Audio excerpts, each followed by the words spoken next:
Hello, all guys, gals, and non-binary pals. Welcome to the newest episode of the Noobs and Knockouts Podcast, brought to you on YouTube, on Spotify, on Google, and Apple Podcasts. I'm Austin. I'm a knockout. Watched a lot of wrestling. I'm David. I'm a noob. Haven't watched nearly as much wrestling. Dario Cueto is a completely chill guy. I promise I mean this. I'm saying it at gunpoint. A lot of crazy shit happened last time we were here. I'm just not over. I'm sorry.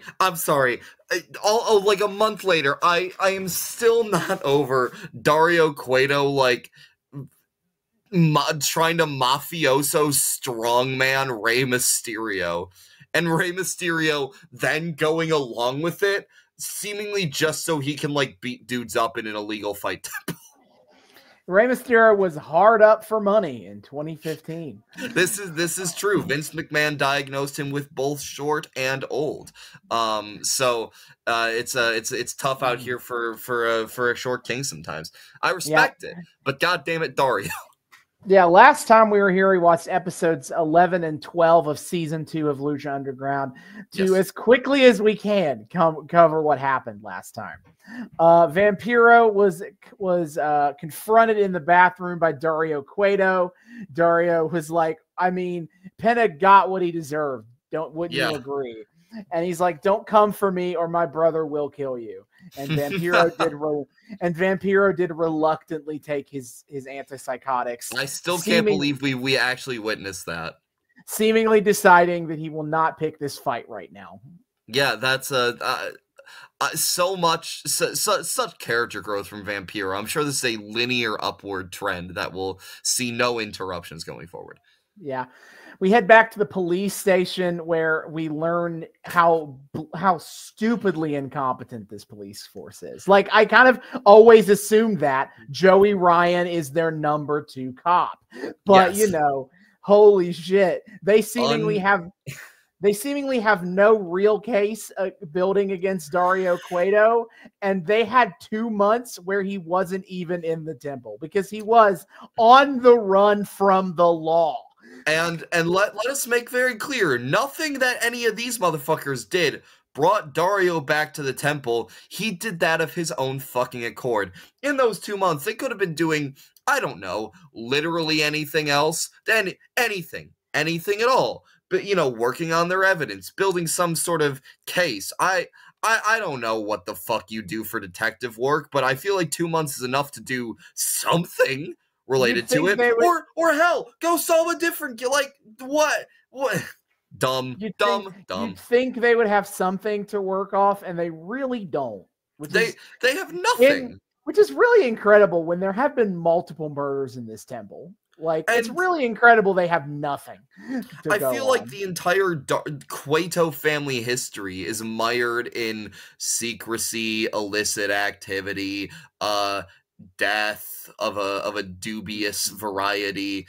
All I'm saying is there's something here, right? Like, these guys are just sitting on their asses, right? I don't even think we know what they are trying to bring him up on charges of. Yeah, like, you assume that it's fucking I don't know, you assume it's the murder boss shit, but how do you not have anything on him? This should be one of the easiest guys. He runs a goddamn underground fight temple. He's not exactly working with, like, the most state-of-the-art technological gobbledygoo to evade detection. Seemingly everyone in Boyle Heights knows about this fight club, and yet they can't do anything about it. So, not only that, they were openly Dario was openly advertising a new fight club that motherfuckers came to so they could get eaten by Matanza. Yeah, it's known enough that he can advertise a fake version of his fight club and people will show up. Yeah, I don't understand how they couldn't just do anything. They're like, yep, he's back in the temple. Go take care of it. What are they supposed to take care of, motherfuckers? Give us something anyway. Questions I feel like we're never getting an answer to. Probably not. No, not because the story is going to let it go. Not because the story is dumb necessarily, but because the cops are dumb. Yeah, fucking true. Fucking true. Evilise defeated Cobra Moon in a not too half bad match. I think better than Cobra's first match. Yeah, Evilise carried the hell out of it. Yep. As we all know, good friends, both in and out of ring, Evilise and Cobra Moon / Thunder Rosa. Absolutely. Never gonna have any problems at all. None whatsoever. We get the Kill Shot backstory where he is just American Sniper. That's it, really. I mean, he broke out of a POW camp and has like 37 confirmed kills, but he's traumatized by the deaths of all of his brothers. You know, and he's and then he swerved when he drove all the way back home in that camo Jeep. That's true. Again, I can't. We'll never get it, of course, but I will be pretending. It is my headcanon that in the Lucha Underground universe, Prince Nana is his commanding officer. I fully want to believe that. And also, I cannot stress enough the fact that my man was doing ranas on terrorists. I mean, how else would you bring him down? The real reason George W. Bush struggled with the war on terror was because he didn't have enough luchadors going over there to there was not fucking tope suicidas on the terrorists. Bro, we would have had Al-Qaeda's ass if everybody was going out there and hitting 450 splashes. I'm just saying that a single 619 would have taken care of the Osama bin Laden problem like that. Okay, would have got him. Yeah, I don't understand why they didn't activate on this very sound strategy. Yep. So Famous B is now in the temple advertising to 423 get fame. He can even make the graphic appear.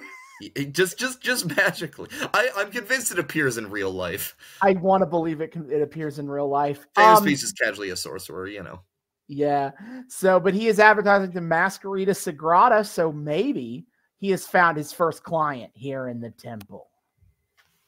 It's entirely possible. I really, really, really hope that we get Famous B building a stable out of the Lucha Underground Jobber Squad. I will be so fucking happy if we get Masquerita, Pimpinella, who else? Argenis.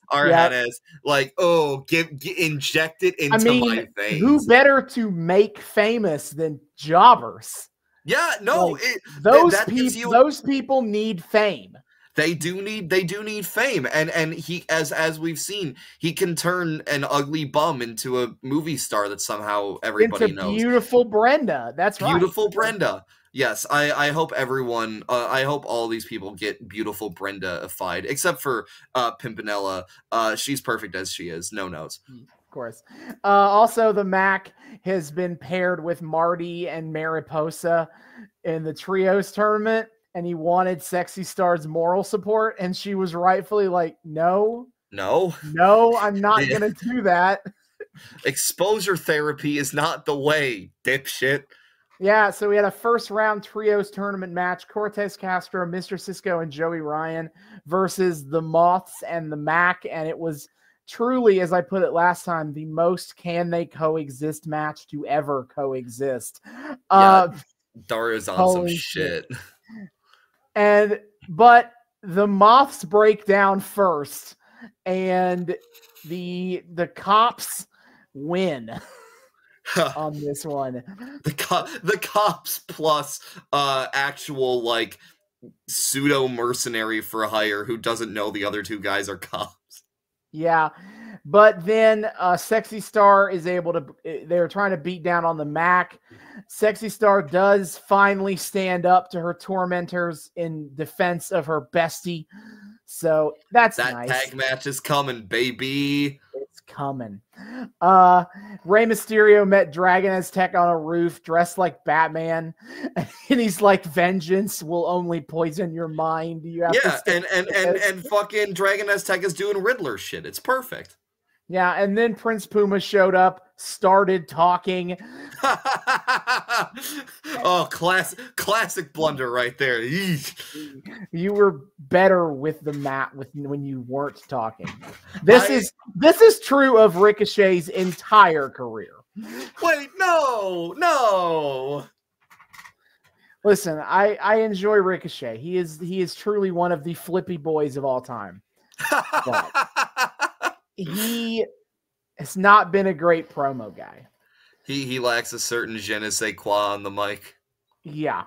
That's unfortunate. No, he and Drew McIntyre ethered him forever. That's really unfortunate. Yeah, there was a promo where he's like, I'm not, he says the phrase, I'm not here to talk. And Drew McIntyre cuts in and goes, so shut up! Oh, no. Damn. Drew McIntyre is ending careers left and right, baby. Yep, it ruined him forever. And Brock Lesnar squashed him in a time when he was doing a lot of like decent matches with smaller dudes, you know? What the fuck? Like, you know, he had really good matches with like Daniel Bryan and Finn Balor and AJ Styles, and people thought, oh, the Ricochet match will be like that. The Ricochet match was not like that. What the fuck? Jesus Christ. Oh, Brock Lesnar booking. My favorite. But anyway, the Dream Team, Dragon Azteca, Rey Mysterio, and Prince Puma are entering the trios tournament. That's cool. That's gonna be sick. We get the main event between Matanza Cueto and Phoenix, and if you want to guess how this match goes, there were 7 minutes left on the episode when it started. So Matanza murders Phoenix. It's not close. Yeah, let's hope Phoenix has a few more lives left in the tank. He is gonna have to burn up another life after that one. Unfortunate. But then after the match, Mil Muertes does step to Matanza. He wants that belt, inadvertently saves Phoenix from a further beating. Yeah. And actively chooses not to like murder Phoenix more, that's considerate of him. Good for him. Yeah. We then go to the next episode, episode 12, where Dario has a bit with Johnny Mundo, Taya, and Cage, and he makes them a tag team, and he snarks at Brian Cage the whole time. Yeah, I mean, again, can they coexist? But it's a little less dramatic this time. Yeah, Killshot has returned to the temple. He fights Argenis and beats him. I mean, poor Argenis. I mean, what do you want from him at this point? He's got a 4-2-3 get fame. Argenis really needs a gimmick that stands out. He has entered a world where where even the luchadors have extremely goofy gimmicks, and he's just a dude. He's gotta work out here. Argenis is like the most just a guy in this entire fucking maybe that I've ever seen ever. Like, he's just a dude. I think it's really that's really exacerbated by the fact that Lucha Underground by nature has a ton of dudes with absolutely insane characters. Oh yeah. Which makes it even worse that he is such just a guy. And like the Jobber Squad even has like fucking like even they have a lot of personalities. Like Famous B didn't really grow a personality until this season, but like sure. Famous B, Masquerita Sagrada, Pimpinella Escarlata, you know, Bengala. I mean, he's a tiger guy. Oh, that's true. I suppose he is kind of jobber squatting it right now. If he's not there yet, he's really close to being jobber squad material. I don't think I've seen him win a single match. Maybe I've seen like one. So a whole Tiger Man, and then Argenis is I don't even know what the fucking Argenis is. What is that name? He's just some guy. Famous B needs to take that card, man. Oh, he needs an upgrade bad. So after the match, Dragon Azteca Jr. confronts Black Lotus about what happened last season. And she says that, like, hey, I was just lying to Dario to save my ass. And I could have believed that. You know, I get it. Say what you need to say to survive. Except then he's like, who killed our master? And Black Lotus lies up front and is like, yeah, Matanza did it. Of course. So I think she's full of shit. I could have given her benefit of the doubt if it was just that first thing, but absolutely She's full of shit. playing both sides so that she always comes out on top. Classic strategy. And again, who's gonna know? What are the police gonna fingerprint the eldritch deity that Dario Cueto keeps in his basement? No. What did Dario even do with the body? That's actually a real. I assume that Matanza just ate it. Like Matanza needed a snack for the road, so he probably just ate him. That's fair. So Dario is bringing back the medallions. It's that time of the year again. Yes. Tis the season. He also introduces Daga, who is a hot up-and-comer in AAA, and I don't care. Oh my god. I tried to care. He is here to compete with Argenis for just a dude. Just some motherfucker. No, he's great, we swear. Yeah, he really showed it when he fought Tejano. When he lost his fucking debut match like a chump. Yeah, Tejano, I mean, I don't like him either, but at least he is a fun character idea. Yeah, he's a bar. He goes into bars. He fights people. He's got a bull rope and cowboy hat. He hits people with bull rope. Yeah. He's Tex-Mexing all over the place. Something. It's identifiable. I could identify Tejano's shtick. What do you got, Daga? Nothing is what you got. Stupid fucking name for Argenis, Daga. What do these mean? If they got a dumb name, they probably got a dumb gimmick. Thank you. Next. Yep. But Tejano has the very first medallion, 1 down, 6 to go before we have another Gift of the Gods title match. Oh my. Then Mil Muertes is praying at the shrine. Katrina brings the disciples to beg for Mil Muertes' forgiveness, which they don't really do this. They just kneel, and then Mil Muertes says rise, and then they get shooed out of the room. I guess that's forgiveness. I don't know. I mean, like, they're like fucking dogs. They can't talk. They just kneel down and beg, and at some point you're like, fuck, I feel bad for you. Okay, go lie down. Yeah, but then Katrina is hyping up Mil Muertes versus Matanza this week that we're going to be watching, and she's like, he's so dangerous. He might even be more dangerous than the earthquake that created you, and this causes Mil Muertes to fly into a rage. Yeah, he screams to the heavens like an epic badass. Truly, we will have some big monster men slapping monster meat this week. True. Some meat madness happening here. Some meat madness. Some people try to make meat madness happen and they just can't fucking hack it. But the temple at Boyle Heights, this meat is unfrozen and ready to cook. Ooh, we've thought it out. We've preheated the oven. Got to put a nice spice rub on it, and then you slap that baby in for like an hour to really like cook through. And when it comes out, something tasty happens. We are eating good tonight, boys. Absolutely. So the trios tournament match, the Dream Team versus Johnny, his girlfriend, and his mortal enemy. Yeah. It goes how you. Oh wait, no. Oh yeah. I forgot we did. Yeah. Anyway, sorry. Yeah, it goes how you'd expect. The team that is most cohesive wins. What do you know? Wait, they did just get a bye, didn't they? Because Johnny, Taya, and Cage already had one match, right? Or am I crazy? No, okay, never mind. We're still in the first round. Okay, never mind. And then after that, right before at the end credits here, Dario is talking to Matanza. And he's here to gaslight Matanza into believing that he is a loving brother. Yeah. Because he's like, I keep you locked up because that's what we do to our valuables to make sure they're not stolen. And he buys this, I guess. No, he's got the whole routine going. Dario is gaslighting. He's gatekeeping with that big ass fucking key that he keeps tied around his neck for some reason, so his brother can go be a girl boss out in the ring. He's got all 3 steps down. That's true. But he does hype up Matanza for this week against Mil Muertes, and that is where we left off. So tonight we are also going to be watching 2 matches. Oh my! Two episodes, I believe you mean. 2 episodes, yes, another rarity here for season 2, which is much shorter than season 1. So hold on here. Lucha Underground season 2, episodes 13 and 14.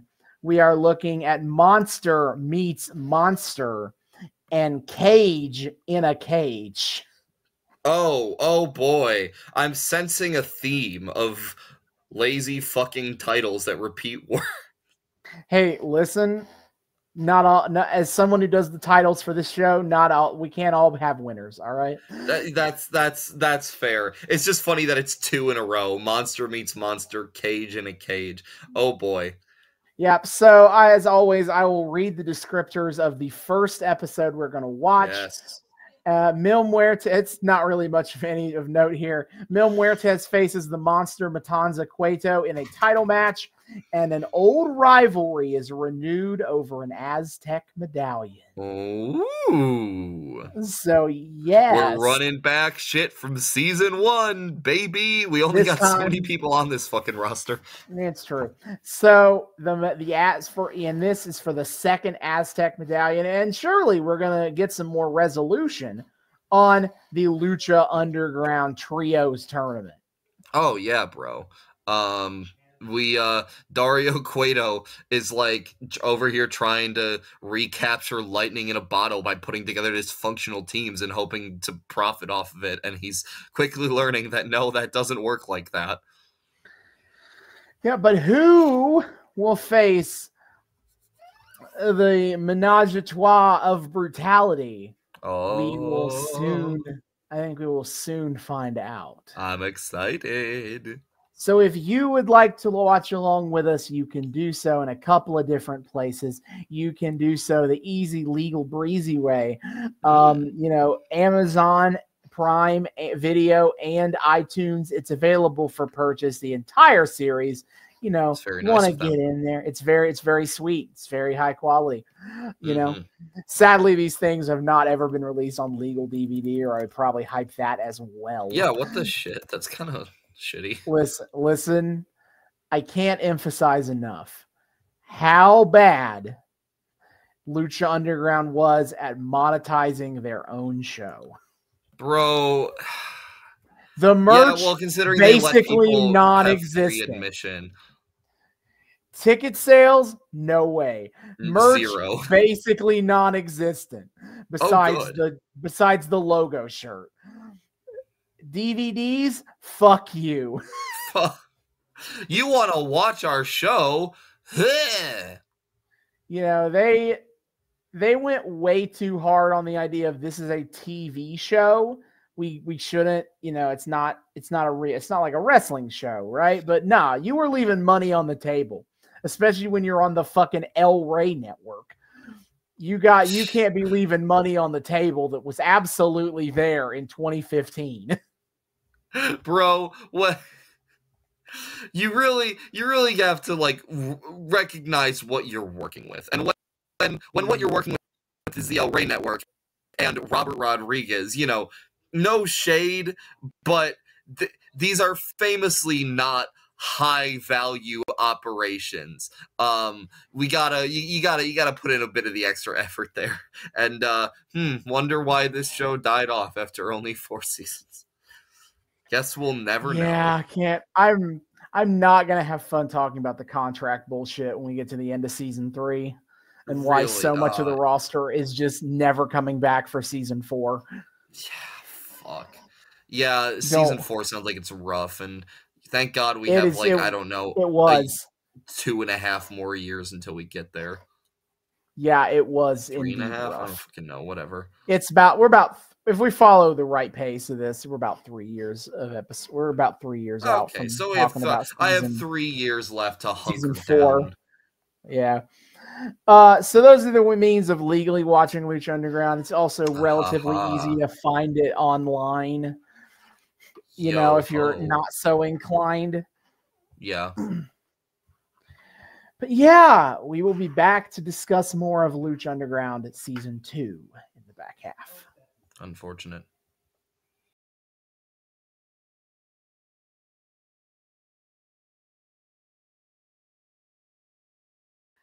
And we are back. We have finished Lucha Underground Season 2, Episodes 13 and 14, Monster versus Monster, and Cage in a Cage. Jesus fucking Christ. The last 2 episodes we watched, we're like, yeah, we're kind of doing like filler story stuff. We don't got a whole lot of like crazy work going. Holy fucking fuck. We have the crazy work going and some crazy story shit too. Episode 13 was wild and on the plot, and episode 14 was all work rate, no filler. Yeah, seriously. That was fucking crazy. Because like I'll talk more about my experience with episode 14 when we get to it, but I watched it in parts. I watched like the first match because I saw like that the 2 big matches because what it was like I had a work thing like today, and so this morning I was like, all right, I'll watch some of the episode. I'll watch like the first 20 minutes or whatever, and then I'll watch the rest when I get back. And I was thinking, oh, we're doing the Cage in a Cage thing. Obviously, that cage match is going to be the fucking main event. And then I started the episode, and you just immediately see the cage, and I'm like, oh, it's one of those episodes. And I watched the cage match, and I thought, like, so I figured that was going to take a while. And then I watched the cage match, and then, like, I watched a little bit longer to see if like we were gonna get any like little vignette segments before the trios match, and no, we just went right into it. And I was like, well, fuck, we're just doing oops all match, all work rate tonight. Yeah, I'll talk more about my experience when we get into it. But holy telling. Yep. So episode 13 starts with Dario in his office. He's turning on a lamp, which I can only presume to be his especially potent green and orange filter lamp, because holy fuck, the colors in his office are fucked up. Like everyone is dyed either green or orange, and I swear to God, it's not normally this bad. I swear to God, it's usually just like tints of like harsh yellow. We tinted it really hard today. They went fucking crazy. Yeah, so Dario's in his office. He's talking to Phoenix, and he's lucky to have survived my brother last week. But I mean, you are the man of many lives. So, and you are the man of endless lives, and I am the man of endless opportunity. So we pan over, and we see that Drago and Aerostar are also sitting in the office. Yep. And so he's like, as an opportunity, he needs one more team in the trios tournament. And he's like, hey, I mean, you guys are like a dream team. But you were in the trios tournament last year and you lost in the first round. So yeah, he says, fuck you, losers. I love that he brings them all into his office to tell them, hey, maybe I'll put you in the trios tournament. Oh wait, no, I won't. Fuck you. What I really appreciate too is like the fact that he goes like, fuck you, losers. Phoenix, I'm going to give you the much less dysfunctional teammates of Jack Evans and PJ Black. That'll go so much better for you. Yeah. Oh my God. And then Dario looks at Drago and Aerostar and goes, it's good to see you guys are friends again. I know last season we had a little bit of a tiff in those singles matches. I guess you could say that. Let's just put your friendship on the rocks again and put you guys in another match against each other. Guess what? You guys can fight again tonight for one of the Aztec medallions. Man, I really do have to like respect the actual IRL bookers of Lucha Underground for like having to book from the perspective of a greedy, shady psychopath and like actually making it very doing effective. A fantastic job at it. Yeah, Vince McMahon doesn't have to spend the mental energy pretending to be those things, and his booking is still far worse. Like, kudos to these guys for really fucking sticking it out on like booking from the perspective of a character, but not making it like, I don't know, stupid. Yeah, so Stryker and Vampiro welcome us to the temple. We And learn Conjunto Nueva Ola, don't forget. Fucking my boys, true. the best band on LU, Conjunto Nueva last Ola, are episode also with them, included. as we will see. I Last episode know! with these guys. Big sad. But they welcome us to the temple. They announced that tonight is the final round 1 match of the trios tournament. And as well as the main event, Matanza and Muertes. But we go to the ring for Aerostar versus Drago for the Aztec medallion. Yeah, the Dario Cueto fuck your friendship match. TM branded. They talk about, they kind of bring up the fact that Drago has not been nearly as prominently featured this year. Yeah. So many new and fun faces to focus on. We don't need Dragon Man. Yeah, what the shit? Like, even though he's got this fucking new upgraded drip once more. He's got that crazy ass like dragon skull mask with the big ass horns. Which, okay, I have another new entry to the Drago lore that I would like to submit for your approval. We have had so much insane Drago lore that we invented whole cloth. But, continue. So do you think this is some like Skinwalker shit? Like he wears like the full ass like because he's got the photorealistic wings and now he's got the fucking photorealistic like dragon skull mask. Do you think like all this is the gear that allows him to transform into his full dragon form, or is it just purely a fashion statement? Well, there's a few different options. It could be like it could be a fashion choice. It could be this like you wear this to power up into full dragon form. Yes. This could kind of be like a Kimba the White Lion situation where he's actually wearing the corpses of his former dragon friends. A real possibility. Or he could actually be partially transforming back into a dragon when he comes out, and he just makes it look like it's close.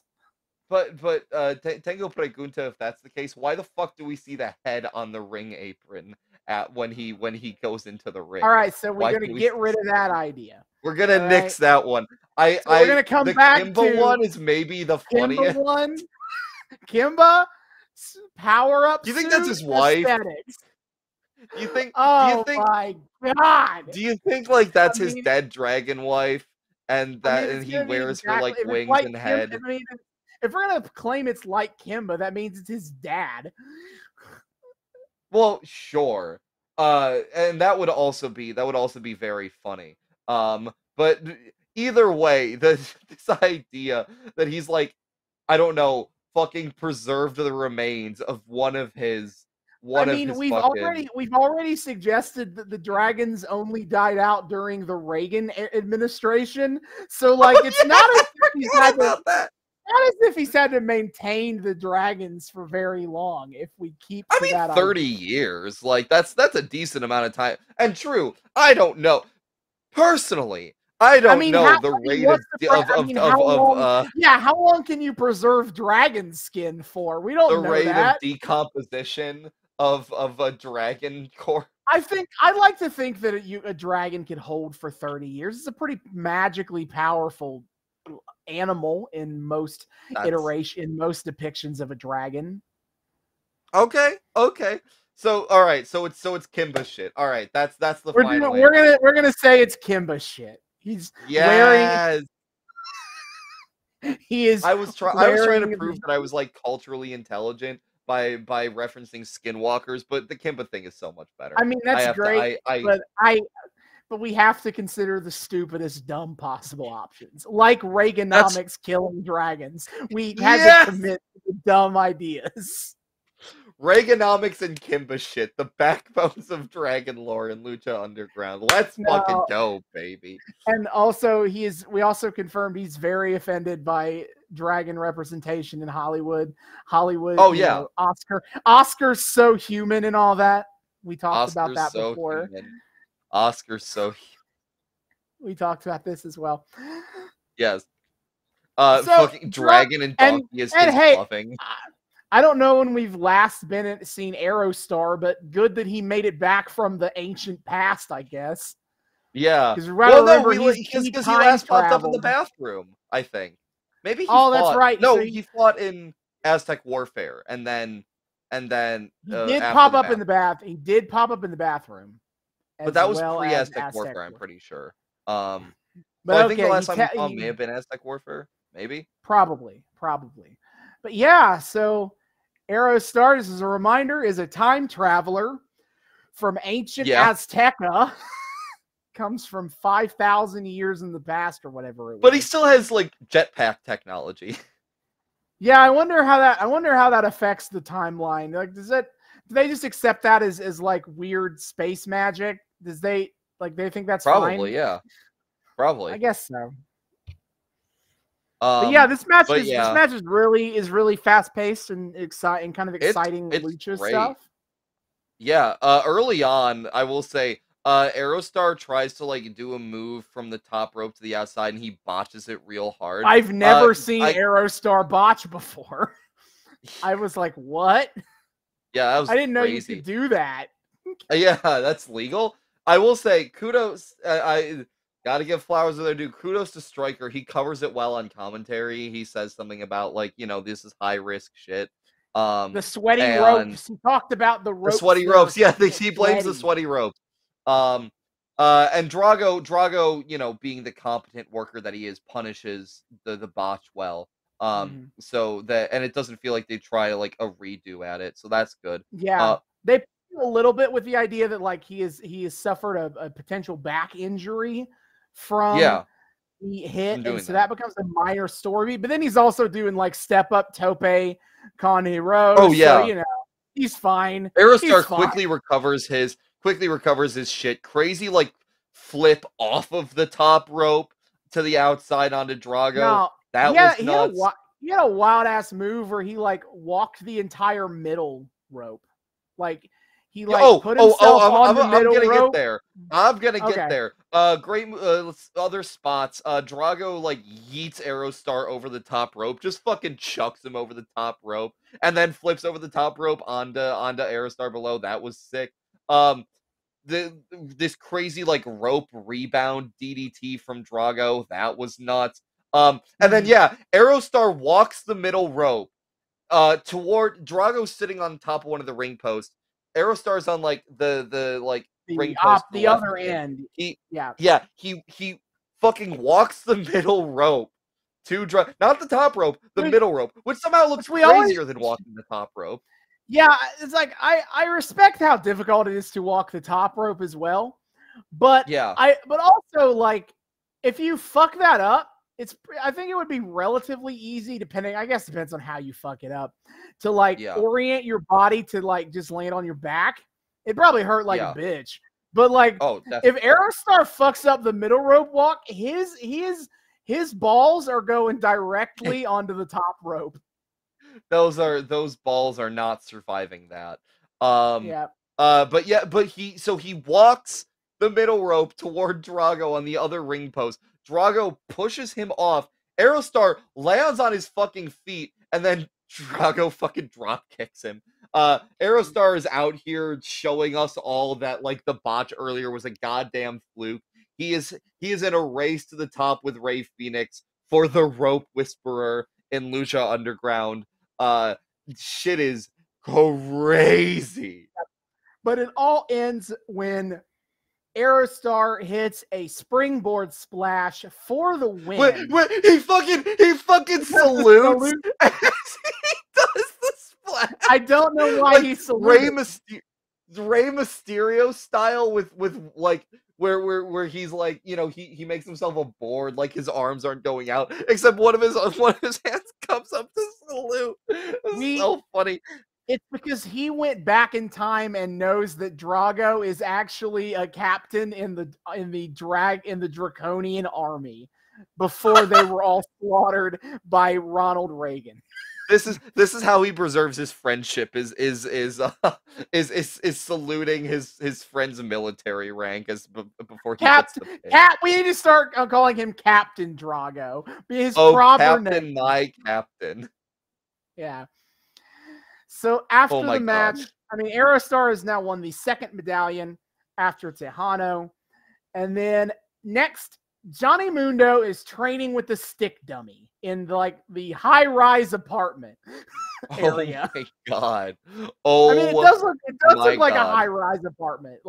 It does, and he's got fucking whoosh whoosh Power Ranger sound effects going. They got him doing special effects to make it sound like he's hitting it harder and hitting it faster.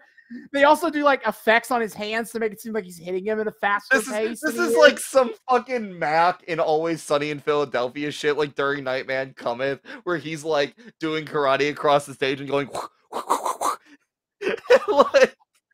Yeah. Anyway, Taya walks in and is like, "Wow, I didn't think it was possible for you to look even hotter than you did yesterday." Yeah, Taya comes out swinging. Yeah, but she's like, "So I talked to Dario about giving you an Aztec medallion, just giving him one," and he's like, "Yeah, I mean, I deserve it, because I am not. He's not just a man; he's the man." And so he's like, "All right, give it to me," and she's like, "Well, Dario made a match. He wants you in a match for it next week," and he's like, "All right, making me earn it." Classic Cueto. That thing everyone says. That thing. Everyone has these catchphrases this season that they keep trying to gaslight us into thinking have always been there. Classic Take it Cueto, away, Melissa Santos. Classic Cueto. But anyway, so he's like, "All right, who am I facing?" And Ty is like, "Cage," and he freaks out a little bit. I thought for a second that she was about to say me. I thought for a second Dario was so fucked up that he would make Johnny and Taya fight. That would have been so fucking funny. Not today. But Johnny's like, "It's fine. If I got to take Cage to Slam Town one more time, I'll do it. And hey, if you'll be there to support me, right?" And she's like, "Well, it's going to be a cage match." And Johnny looks off and he goes, "Cage in a cage." What the fuck is Johnny Mundo on? He's saying everything like this is a fucking dumbass B-movie action thriller. I mean, Johnny Mundo has done a significant number of B-movie action movies in his career. That's fair. So this might just be second nature to him at this point. It's where he gets his promo skills and his martial arts sound effects from. Yeah, dude loves doing B-movies where he can show off his parkour. I do parkour. No. You know what, King? Live your best life. Yeah, but there we go. In episode 14 that we also watched, it is Cage versus Johnny Mundo in a cage. Yeah, only the second ever in Lucha Underground. Did we watch the first one? I can't remember. Yeah, we watched that one. Who was Johnny Mundo versus? It was not King. It was Mundo and Cuerno. Oh, that shit. Was the payoff. That was the payoff to the Johnny Mundo Cuerno arc. Oh, yeah. Okay. Yep, I remember that now. Got it. All right, then a trios tournament first round match. It is Dare Wolf, Dare trios team. The Dare Wolf. Dare to believe you will survive. We go in very different directions with the PJ Black joke. We did. So the Phoenix, PJ Black and Jack Evans versus the Disciples of Death, El Sinestro de la Muerte, Trece, and Barrio Negro. I want to put all of those names out there one more time. Oh yeah. Because one last what time. happens later. Oh, it is really funny. I will say, so upon their entrance, Rey Mysterio, not to be outdone by Aerostar earlier, casually tightrope walks during his entrance. He's like, hey, Don't fucking that's my thing. I'm Don't you I'm the tightrope guy. Get the fuck out. I am the rope whisperer. But yeah, it is really funny. I've made a very concerted effort to make sure I got all the names this time. I was like, all right, the bit's played out. We've blown the lid off of it. Sinestro is purple, Negro is yellow, Trace is gray. Is silver. Yeah. Okay. I can't remember. So obviously we knew that Trace is 13. is Argenis. Look that up. Or wait, is Oh, it Trace look or up, Mario Negro who's Argenis? I gotta look that back up. Excuse me. I gotta look up because you can look up I can look up the roster online. Trace is Ricky Mandel. We will see more. Ricky Mandel. Barrio Negro is Argenis. Did we know that Sinestro de la Muerte is Mariachi Loco? I don't think I've ever brought it up. That Sinestro de la Muerte. Well, that's fuck Mariachi Loco went. What the shit? He became a zombie boy. He died. No, the reason why we never saw him again is that he died. He was murdered. Give me back my fun-loving mariachi guy from I feel bad for him. He was merely a worker at a Mexican restaurant that Dario thought it was really funny that to make the mariachi band player wrestle, and now he's a zombie. That is what it's become. I guess he would have. I guess he would have come down, would have gone down with the Great Mariachi Massacre. I guess he would have suffered the consequences there. That's why they. Oh my God, that's why she did the Mariachi Massacre, is because he had to protect his former identity. Everyone would have known that he used to be El Mariachi Loco. All of the mariachi bands would have known the guy in the mariachi scene of Barrio. He had to deal with he had to protect his former identity. Oh, I assumed he just died and then got resurrected as a zombie man. No, he did do that. But then the massacre happened between seasons 1 and 2 when those characters were already established. So oh shit, you right. Oh, so shit. He is protecting his former identity as El Mariachi Loco. My God. From the local mariachi scene that would know him. Katrina needs her zombie men to be taken with the utmost seriousness. She can't have those pesky mariachi singers fucking it up. Yeah, I can't believe kayfabe the reason why she murdered all the mariachi bands. Oh my God. So anyway, the match starts off. Darewolf is our first legal man against Trace. He starts off the match kicking Trace's ass a little bit, and then he tries to he offers a tag to Phoenix, and then Phoenix goes for it. He's like, too slow. And then he tries to tag in Jack, and Jack is like, no, you're doing great. You got this. Yeah.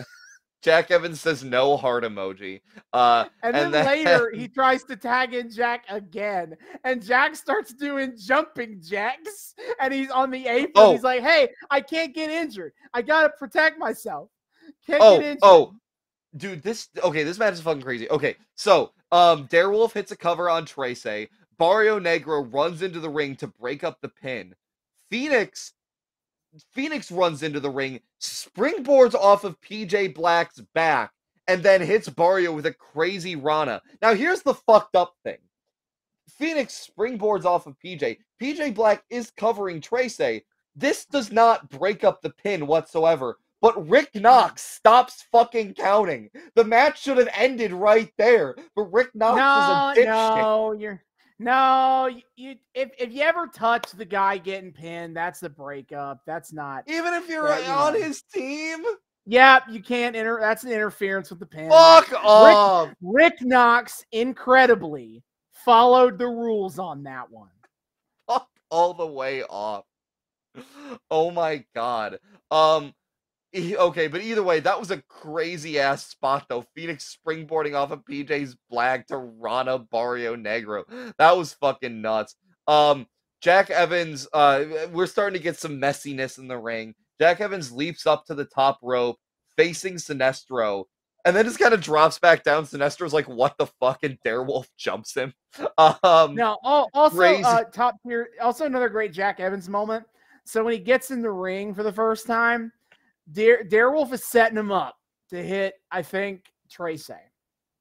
And he's like, be prepared for the greatest thing you will ever see.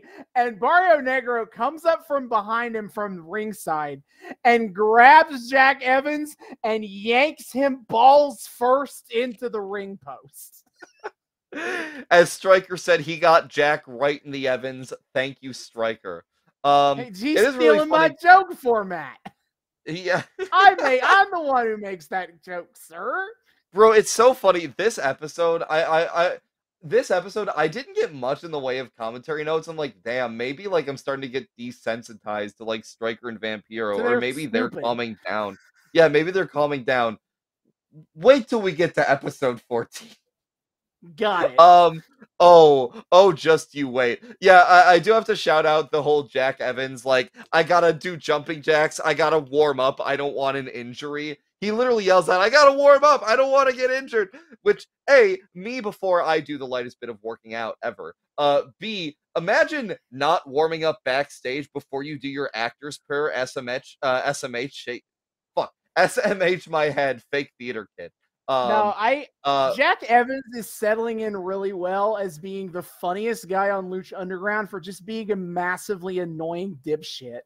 I love how, like, he yells and we can hear it clear as day. Like, this man does not need a microphone. We just hear what the fuck he's saying bright and clear. So Phoenix comes in for the hot tag. Sinestro de la Muerte tries to fake Phoenix out during a rope run sequence, but Phoenix just fucking like standing like, because he does the thing where like he throws Phoenix into the ropes. Phoenix runs the ropes and he drops down and Phoenix goes over him.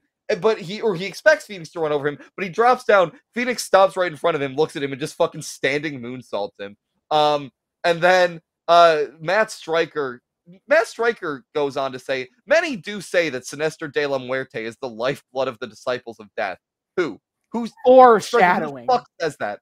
Foreshadowing. Yeah, but who the fuck says that? Stryker, who? Give me names. Cite your sources.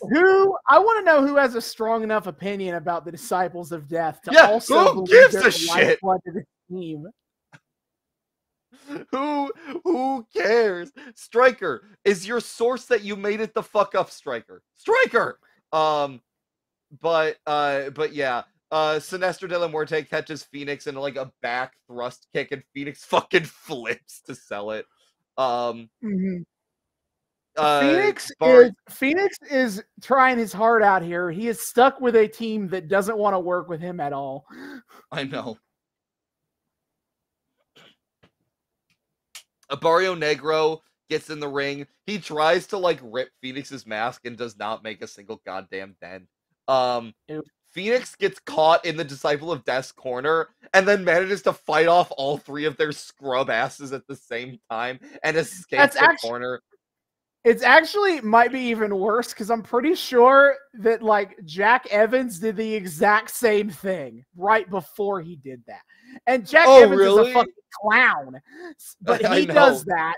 And they kind of get in like one hit on him and he's like, and he tags in and then Phoenix kicks in and then also beats their asses 3-on-1.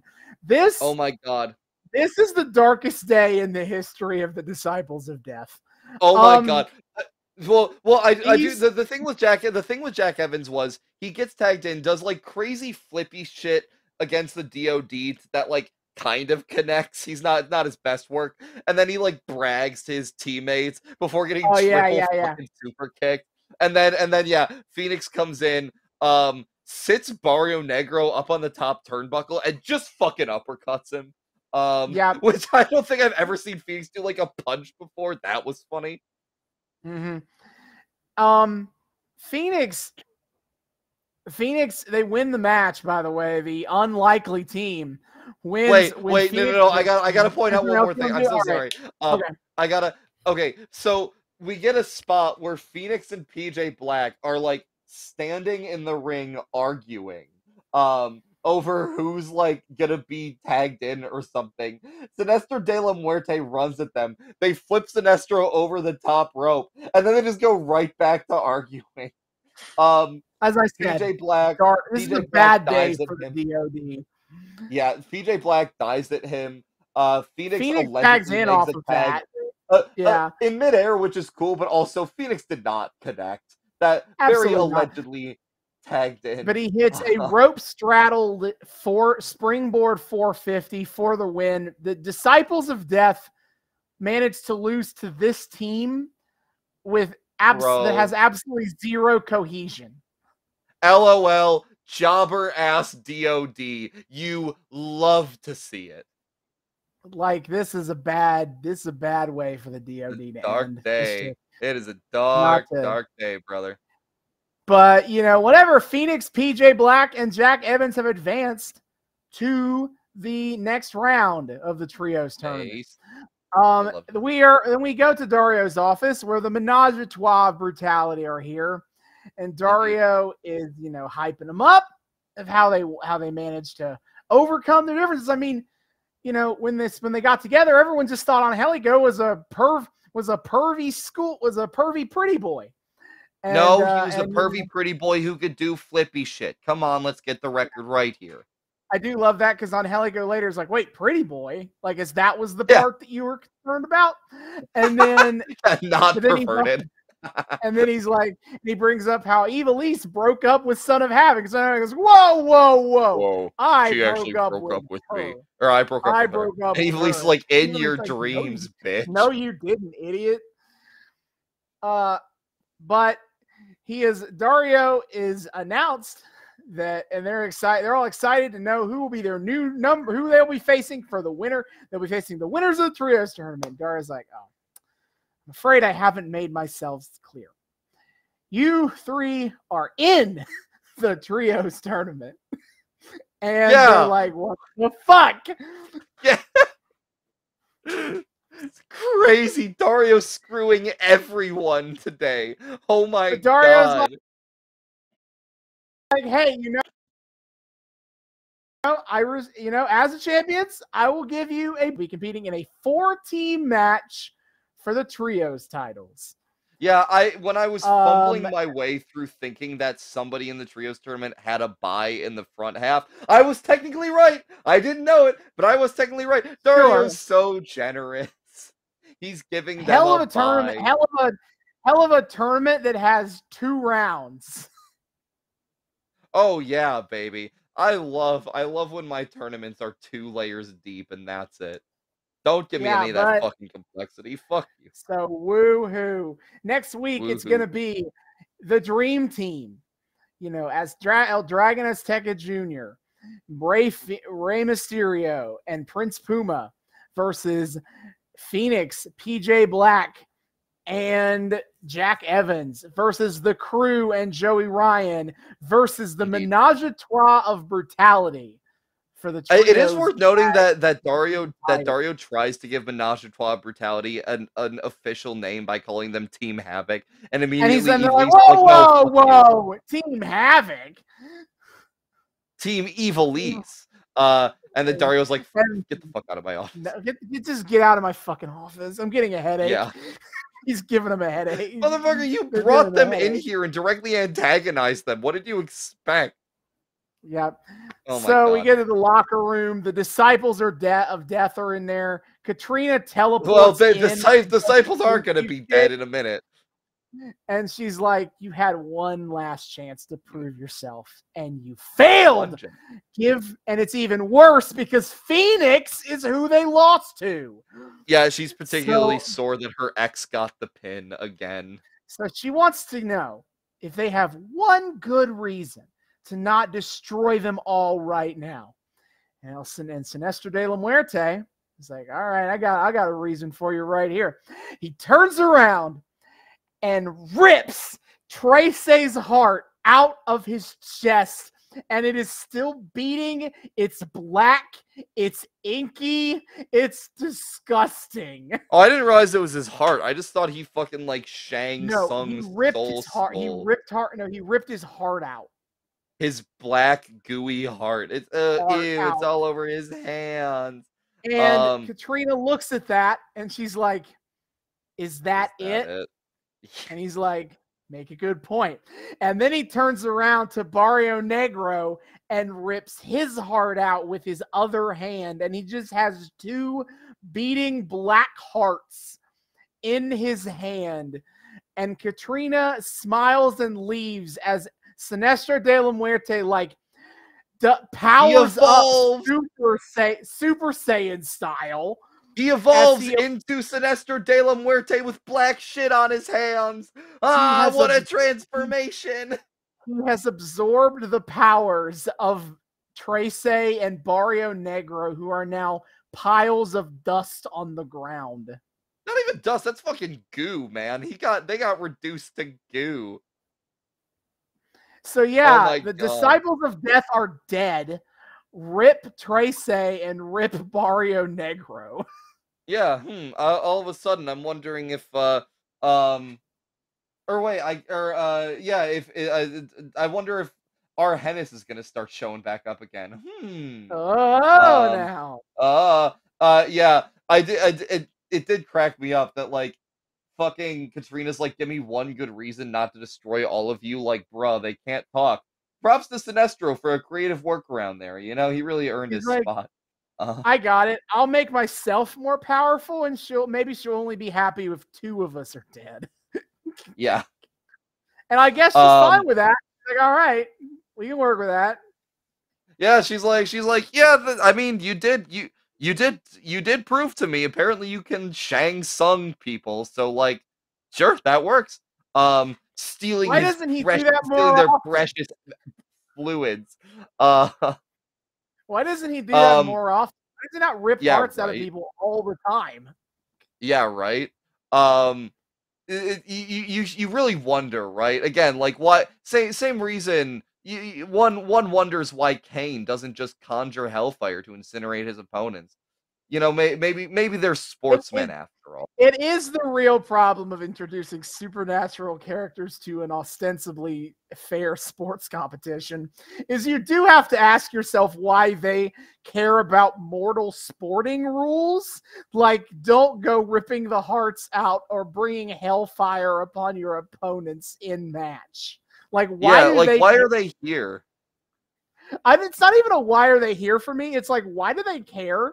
That the rules of the WWE say you can't just set people on fire. Why does Kane give a shit about the rules of the WWE? Because he didn't follow the rules, he gets suspended, and then where would he go? He has super magic hell powers. Why does he care? But does he have other employment prospects? Think about it, Austin. Why does he need other employment prospects? Actually, Kane is probably not the best example for that, because he did find other employment prospects. Very fitting of the Devil's favorite demon. He became a Midwest mayor. He also became middle management. Also befitting of the Devil's favorite demon. But like, why does the Undertaker follow sportsmanship rules? What does he give a shit? Shut up. Why does the Disciples of Death give a shit about the rules? Yeah, it does make less sense in Lucha Underground, where permadeath is a thing, and permadeath has happened in matches. R.I.P. Conan. Why do they not murder people more often? Yeah, that's a really great question. Well, you know, maybe now that like Sinestro de la Muerte has had this realization, this character arc, he will realize his true potential, and maybe get pins by just killing guys. Remains to be seen. We will have to see where this leads. If that means that I'm not terribly optimistic. I already know this character's next character. So I'm not feeling that confident about how long he's going to be doing this. It'll be so fucking funny to watch Sinestro de la Muerte do this whole like power up thing only to still be a jobber ass bitch. Now he didn't realize that, you know, he gained the powers of all 3 of the disciples of death, but 3 times 0 is still 0. Incredible. They got like 1 meaningful dub and it's just been downhill ever since. Yeah. Anyway, we move on to our main event where Matanza Cueto defends the title against Mil Muertes. Holy shit, this match. All right. So this match is fucking sick, actually. This match is crazy. Mil Muertes makes the entrance. You know, in the words, I'm gonna give this match in the words of Big E. Forget your 5-star classics. I want big meaty men slapping meat. Slapping meat. Yes, meat forever. The meat enthusiasts. This is the show for carnivores right here. Mil Muertes makes his entrance. He's doing fucking peck pops, which is so funny to see zombie man Mil Muertes do. And Matt Striker refers to this as the blood boils underneath the chest of Mil Muertes. Sure. I do appreciate I do appreciate that Striker, goofy motherfucker that he is, does not let a single goddamn detail go uncommentated on. And then Dario Cueto comes out with Matanza, and Vampiro asks Striker, do you have a relationship with Dario Cueto? And Striker's like, do you mean like outside of work? Have you fucked Dario, Matt Striker? Striker, have you? It's because Striker was talking up Matanza and Dario, and Vampiro's like, "What the fuck, man? Why you talking nice about Dario? You got a relationship, As he bro?" whispered sweet nothings into your ear about what the fuck that key is. Dario would never whisper sweet nothings in anybody's ear. It's not that kind of guy. He would scream, ring the bell. Do you expect me to believe that Dario Cueto believes in aftercare? Because I don't believe that. Fucking true. He goes, ring the bell! Jackhammers you for 2 minutes and then he's done. He leaves you like a 20. Absolutely would. Done. Yeah. So, Mil Muertes and Matanza. This match is crazy because for the first time, somebody is actually able to knock down Matanza. Holy Matanza, shit. After finally showing a little bit of weakness, the king, the former king monster of Lucha Underground, is not going down without a fight here. Holy shit. He is not giving up his crown as the motherfucker of this temple just yet. This shit's so crazy. Not easy. So Mil manages to knock down Matanza. Matanza is able to go tit for tat. He gets back up, runs the rope. Right, it's a very big it's a really big back and forth, epic kind of Titans clashing kind of a match. Yeah. Great lariat to Mil Muertes. Matanza's throwing him around. Mil Muertes, though, manages to dump Matanza over the top rope. That's fucking crazy. Now, before that, though, I do want to say is there was a spot, and this really emphasizes why Jeff Cobb is might be the perfect person to play this character of oh my god. Matanza. Oh my god. He has Mil on the ground, and he does the Three Amigos, but as a gut wrench suplex, which, if you don't know what that is, it's where you grab a guy laying down flat on his stomach, you grab them around their stomach, and just tosses him 3 times in a row. That's so fucking good. I didn't even count that as a Three Amigos, but God, you're right. Holy It basically is the Three Amigos if you, instead of a regular suplex, you get a gut wrench. That's so crazy. Yeah, that's what I meant by he was just tossing around Mil Muertes. Yeah, he was. And like Jeff Cobb is such a freak of nature and that's exactly who you need to play this character. Yeah, I feel like because he's not only. I feel like it wouldn't have the same effect if he was someone as big as Mil Muertes, someone you expect to be the strongest boy ever, or like someone who looks like Cage. Jeff Cobb is a lot shorter. He is thick as hell, but he is a lot shorter of a person. And it makes it that much more impressive the way he can toss Mil Muertes around when Mil Muertes dwarfs him. And he's fucking fast. Jeff he Cobb is also fucking fast. Wait, because he spent most of his time in Lucha Underground so far kind of trundling around doing the like Michael Myers shit. Mm-hmm. But oh my god, this motherfucker can move quick too. You need someone of the freak athleticism of Jeff Cobb who is equally strong and fast to make this gimmick of an unstoppable god monster feel like that's correct. That he seemingly has no weaknesses. He can do everything. Fucking crazy style, bro. There's no angle you can take in the match to beat him. You want to wrestle him, he can wrestle with you. You want to try to power him, he can outpower you. You want to try to lucha shit him, he can move fast and lucha shit you too. Jeff Cobb is like, I think this like kind of shows like Jeff Cobb maybe is a like disgustingly underrated talent. Like, holy shit, this guy's got everything. Like this guy, he has never had a major run in like any of the big companies, not in WWE, not in AEW, not TNA. His biggest run in America is in Impact, and not Impact, Ring of Honor. And like he honestly is pretty committed to just being like the top gaijin in one of the gaijins of New Japan. As he should. And I fucking miss seeing him show up on AEW because I love every time he has showed up on AEW, he's wrecked shit there too. He's amazing. I fucking love Jeff Cobb, man.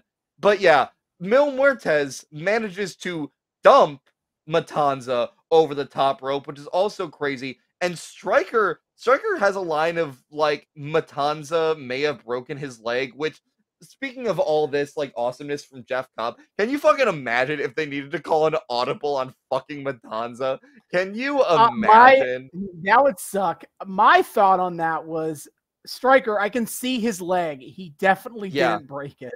He's fine. Oh no, it's goofy bullshit from Striker, but it gave me this thought of like, imagine the reality where he does like fuck up his leg or something. Yeah, it's Jeff Cobb manages to not ever get hurt as far as I'm aware as this character. That's so which is crazy for what a fucking workhorse he is. Yeah, which is so lucky because this character would have died if he had to like sell an injury. Oh my god, I don't know how you play that off if that had happened. You don't come back from that. You're just done. But yeah, so Mil Muertes then goes to get Matanza on the outside, and he's like choking him or whatever. Dario, seeing that his brother's in trouble, runs up, does the most impotent little strike onto Mil Muertes' back. And then Mil Muertes just goes into kill mode on Dario. And this is crazy. Dario's like, hey, Mil Muertes gets one hand around Dario's neck, gets another hand around Dario's neck, and then lifts him into the fucking air. What? Just with that, that's so nuts. But then, he's like, You know, Dario as a real actor and not a wrestler in any way, you know, doesn't take a lot of bumps on this show as you'd expect for that. Yeah. And he's out here getting lifted by Mil, and then Matanza does come up and attack Mil to get him to drop Dario, but then Dario has to take like a flat back bump. Oh yeah, Dario takes a back bump. I can just imagine Dario's actor like running that stunt, like practicing it before the episode. It's a very adorable thought to me of like, aw, he's doing a little stunt. Yeah. But then they're fighting, and then they get to do a reverse situation, where Matanza starts beating down on Mil. And Katrina runs up and it clonks Matanza in the head with the rock. And Matanza gets up and he starts choking Katrina, which I noted note the difference in reactions to this moment. Dario is pissing himself, terrified at Mil coming at him. Katrina stares Matanza's ass down and has no reaction when he starts choking her out. Joke's on you, I'm into that shit. Yeah, but Matanza, Mill picks up a eye chair for an and eye, hits a neck Matanza for a neck. back. Yeah. Yes. Mill gets a chair and beats Matanza in the back with it to get him to let go of Katrina. And then Mill finds a gas canister. They're not really sure what this is on commentary. I'm not either. But they start beating each other with this canister. They're coming up the stairs and they make it to the balcony. Oh my God. No. We need to add in a detail here. He's beating him with whatever. Mill's beating Matanza with this canister of whatever. And oh my God, they add in the worst fucking Foley sound effect thud to this I have ever heard. Not only does it make it sound like the wimpiest shit ever because the thud is like it's a little like every time it makes the contact, but also every single time it's like out of sync by a couple like milliseconds. So it's just well, the post production didn't win on this one. Holy fuck, that was bad. But they're fighting up into the balcony, and they which start you know what that on means, folks. Dario's roof. To Dario's roof we go. To Dario's roof we go. They're fighting back and forth. Matanza almost gets knocked the fuck off. Muertes is allegedly trying to German suplex him off the roof to the floor, which might have killed Jeff Cobb if they did that. It might have fucking killed him. That would have been fucking crazy. But Matanza gets out of it. But Muertes, with Dario watching on horrified, they cut to Dario in the middle of this fighting, or he is just stunned. He's got this oh shit look on his face. And it's funny because I wrote down the question is he more concerned with his brother or with his potential property damage? Turns out the answer is both. As Muertes fucking hits the flatliner through the roof of Dario's fucking office. Now I hate to be mean and say you can kind of see the outline of where the crash. Of course you can see the outline, but I didn't see the outline until I rewinded it after watching the spot. Mm-hmm. But holy shit. And the ref declares the match a no contest because both men are just dead. Marty Elias is like, these dudes have died. Matt Stryker has to be censored because he screams out, "Get the fuck out of here." And everyone is like losing their minds. The audience is going ballistic. Marty Elias is like, yeah, these dudes just fucking died. And then Dario's up on the roof, staring down Katrina down below. He raises his key. She raises her rock. Dario screams, "Guerra!" War. He screams for war. And epic fucking ending to this. And then we get to some cool jazz. It's time for the post-credit scene. We go back to the fucking police station. Once again, ow my neck, the tonal whiplash. Okay, so we go to the police station, and we get to see a bit of the police chief's corkboard, and this is funny as hell. First of all, there's a big picture of Bale that says deceased. Like a headshot, like a professional headshot of him. Yeah. Not even a mugshot. Like this. It's what he thinks. It's a professional headshot. And so, but even that, but also they cut over, and on the board is a missing banner, and it has the following pictures of Hernandez, Alberto El Patron, Blue Demon Jr., Davari, and Big Rick. Yes! That was so good. She's like, what the fuck? Where did all these guys go in season 2? Clearly, the police chief did not read the comics.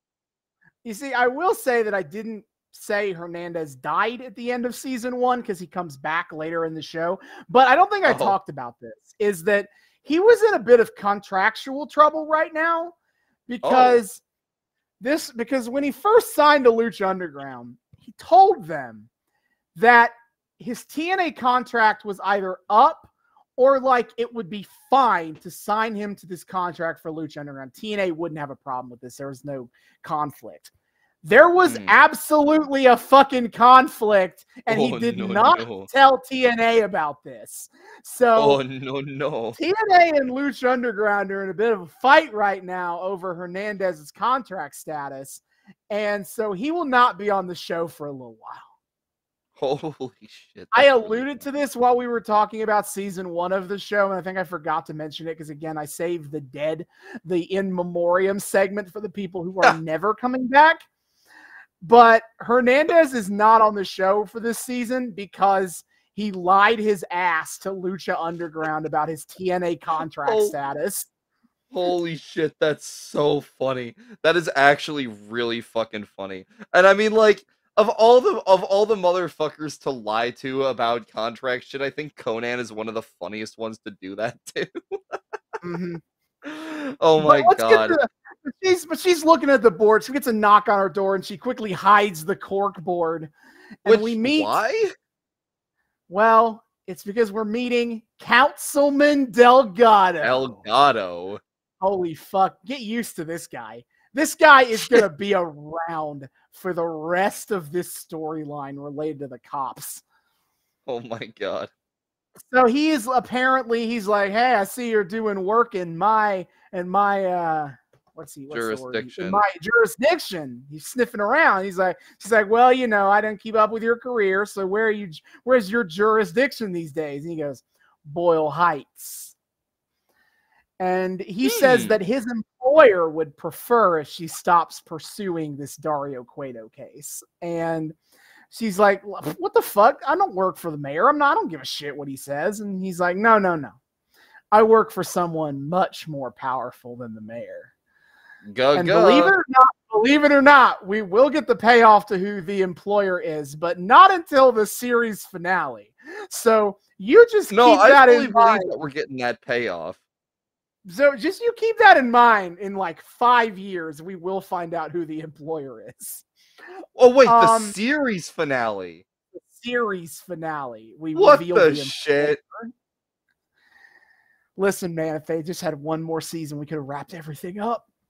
We could have wrapped it all up. Anyway, but Delgado is here to, he's just there to offer some advice.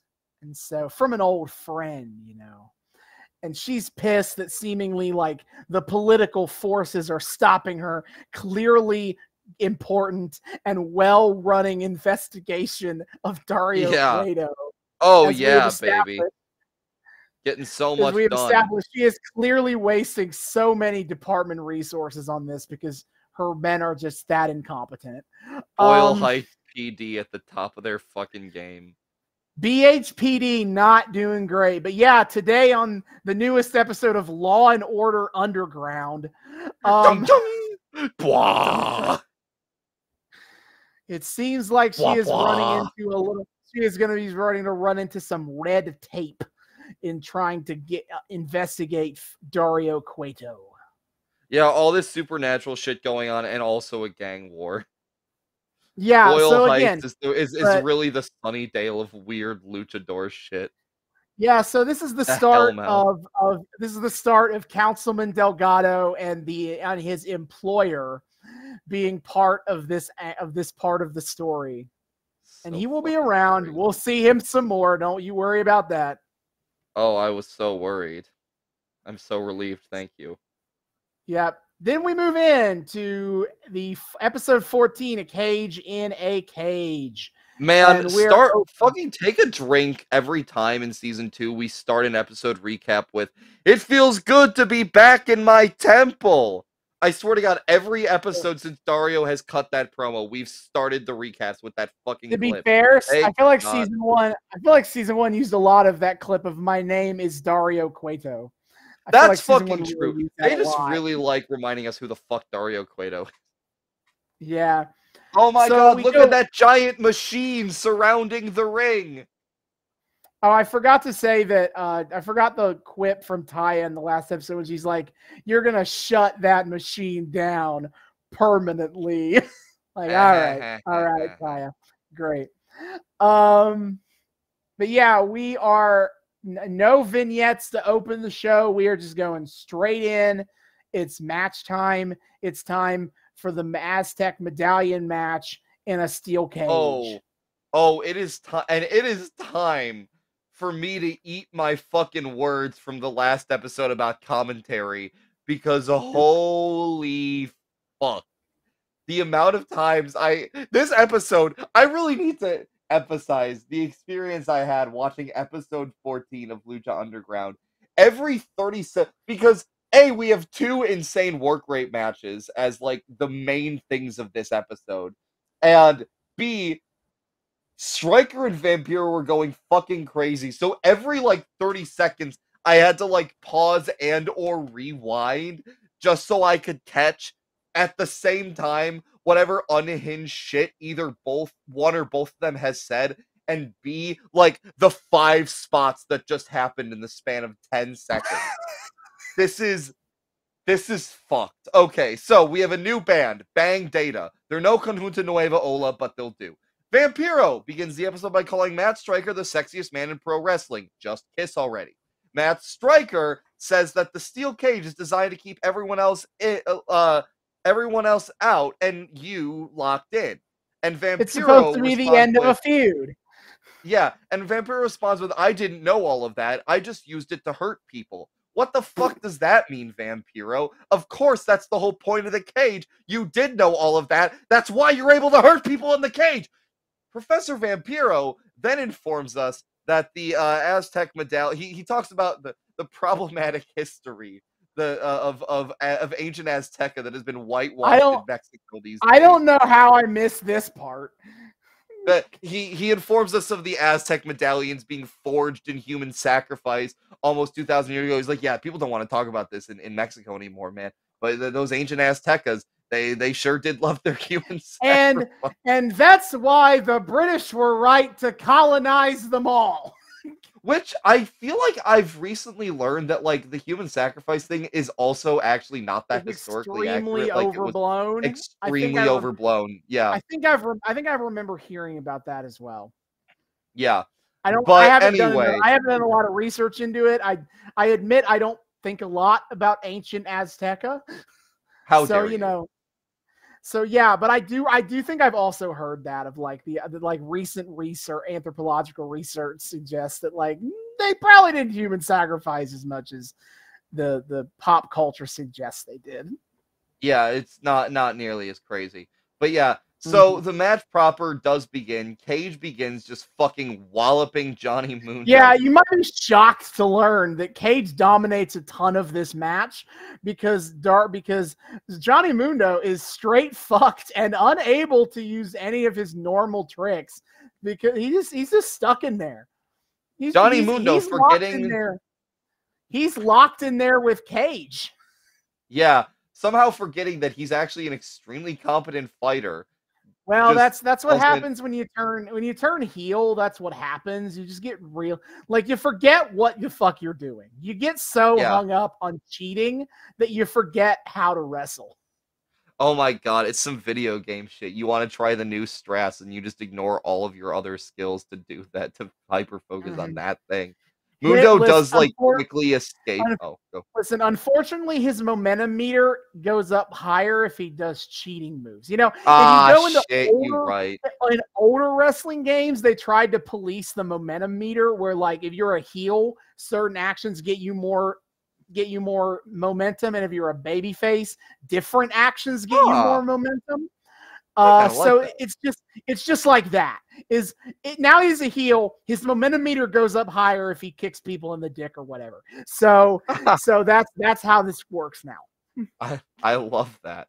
But yeah, so Johnny Mundo is able to escape Cage's walloping after a couple minutes, and he immediately tries to like scramble up to the top of the cage to escape. But his freakishly long legs shockingly make it insanely easy for Cage to go up to him and just go yoink. So that strategy doesn't last him very long. Stryker on commentary is listing a whole bunch of famous cage matches, and then Vampiro follows suit with Vampiro Sting, Vampiro Chessman, Vampiro and his ex-wife. Vampiro. I've also never heard of Chessman before, so I had to do like a mini cage match deep dive to find out what the fuck the name he was actually saying was.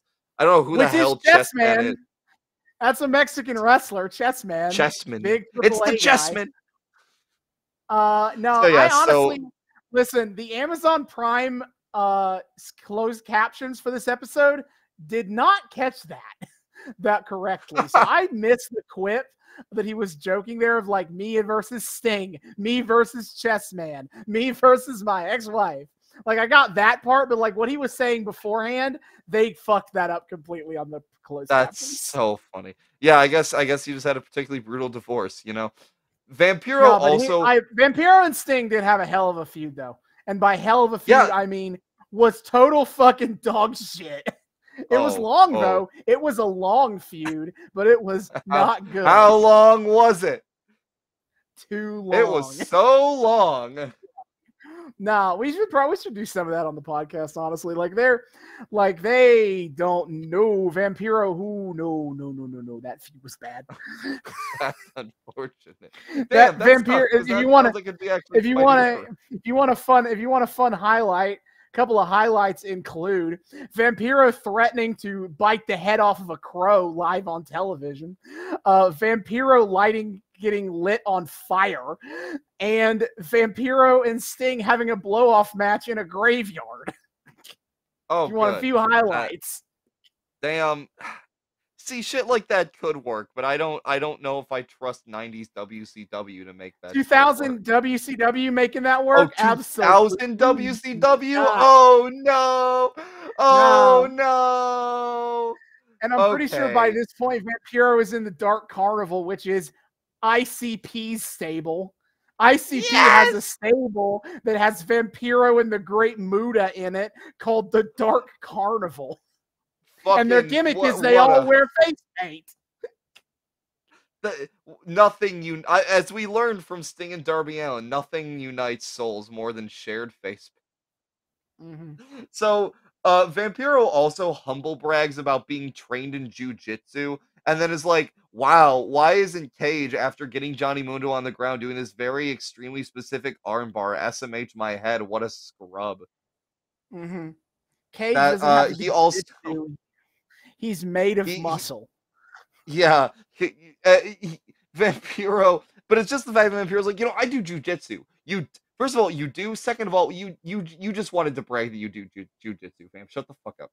He also, Vampiro has an intrusive thought about how this match is reminding him of like shark cage divers. And what if the God! He's and like, Stryker no sells it. He's like, he doesn't seem to know. Just like, yeah, sure, buddy. He plays it off as like, hey, when those divers get in that cage, down in that small little cage in the underwater, and they mess with sharks and whatever. And he's like, yeah, a shark cage. And he's like, yeah, it's like if the shark got in the cage. And Stryker's like, yeah, all right, I hear you. Okay, okay, buddy. Vampiro's like, hey man, I thought it sounded good in my head, but it's the meds, man. yeah. Then he's like, sorry, that was commentary. That was dog shit commentary. I'll do better next time. Sorry, it's my the meds, apology. The meds it's the meds. Me up. No. So okay, so Johnny Mundo once again he decides he's the attempt at climbing the cage was so good he'll try it a second time. And of course, yeah, he does get in control at points, mainly because Taya interferes a lot. Yeah, well, that's the thing. So he climbs toward the top of the cage.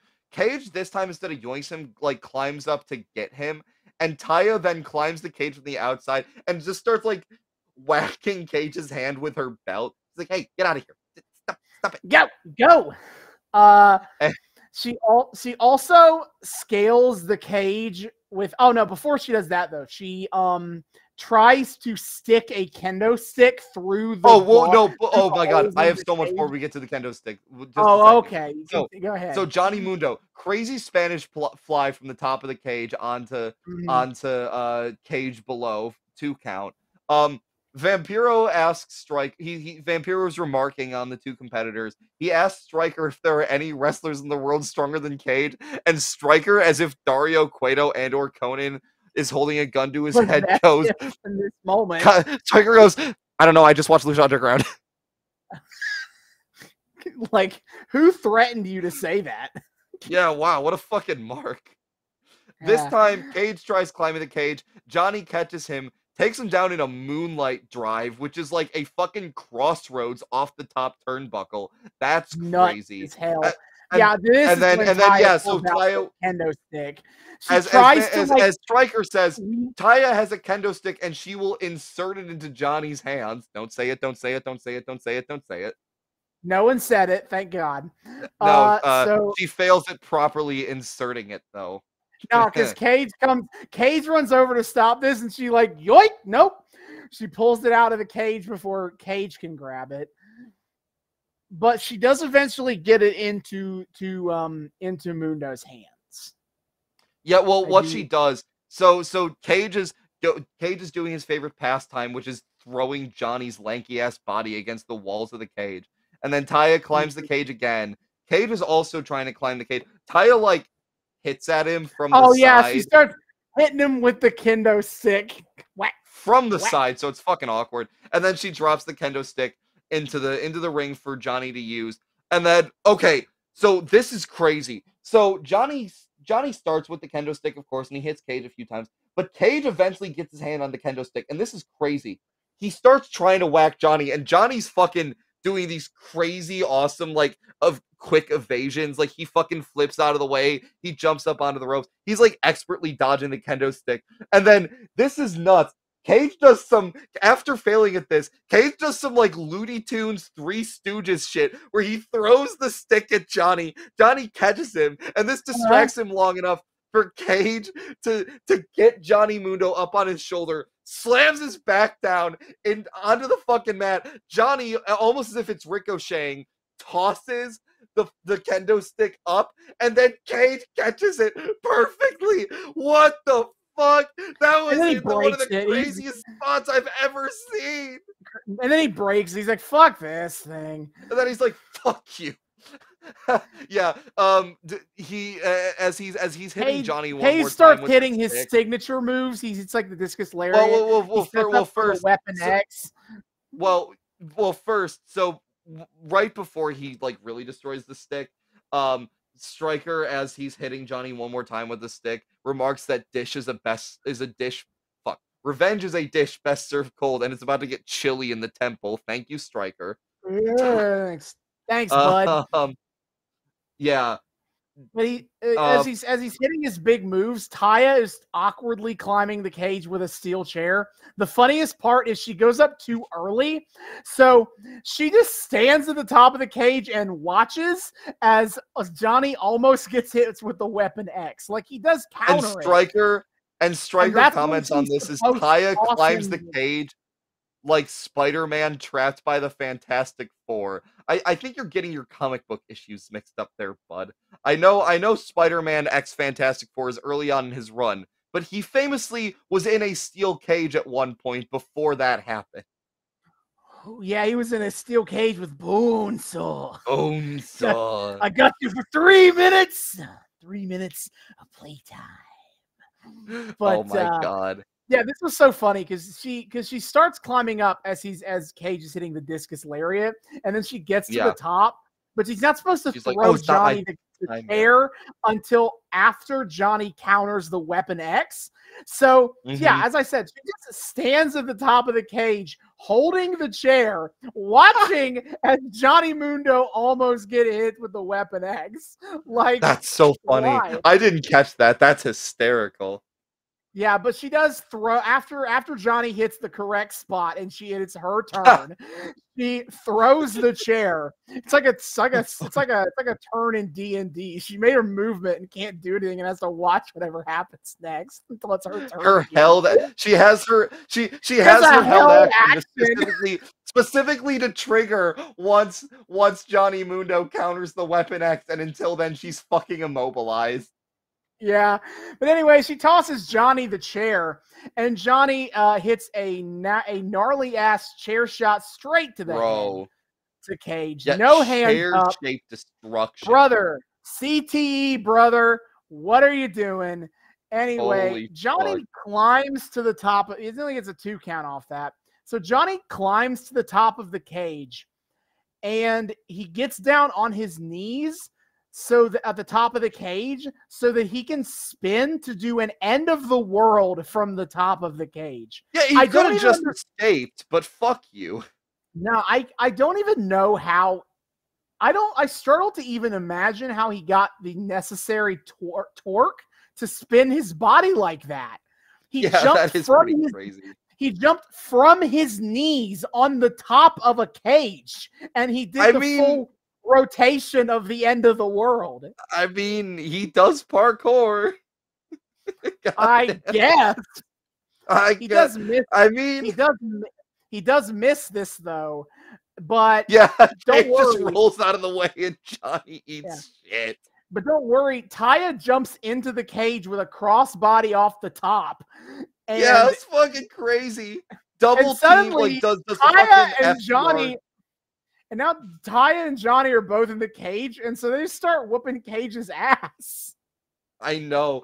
Taya and Johnny hit like the FTR finisher of like getting the dude up on both your shoulders, dropping him down. They go for a double pin attempt. Cage still kicks out of this, and then Taya gets a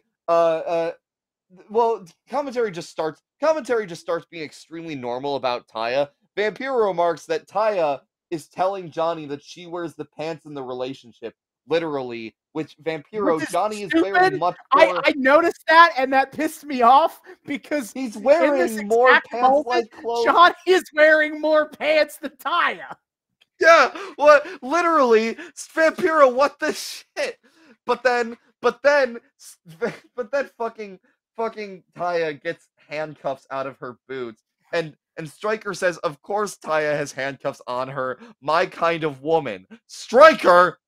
And then they try stop. So they try to do this, and they couldn't have failed harder if they tried. You'll never guess what happens. Cage manages to get Taya handcuffed to the rope, and then and then Johnny tries to hit Cage with the chair. Cage ducks, and he hits Taya with the chair. And then Cage hits the Steiner driver for the win. Man, malfunction junctions are so much fucking funnier when it's your wife. But yeah. Cage has won. I think we're pretty definitively at the end of this storyline here.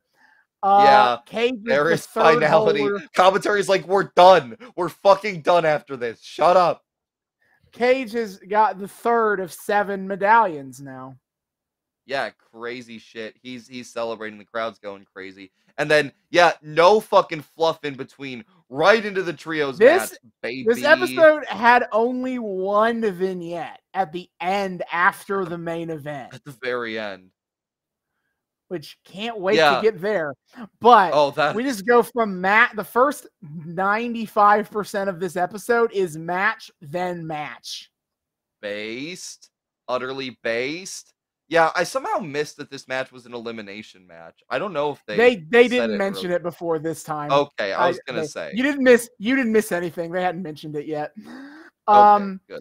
But before Melissa Santos announces the first team, Dario Cueto runs out from his office, and he's got some breaking news.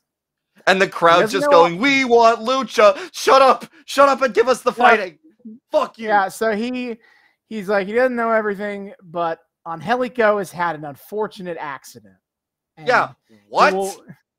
Bro, if I had a nickel for every time that the Menage a Trois brutality were having a hell of a trios tag run, and then suddenly one of their members goes down with injury and it plays a significant part in why they lose the tag belts, I would indeed have 2 nickels, which isn't a lot, but it sure is weird how that's already happened twice.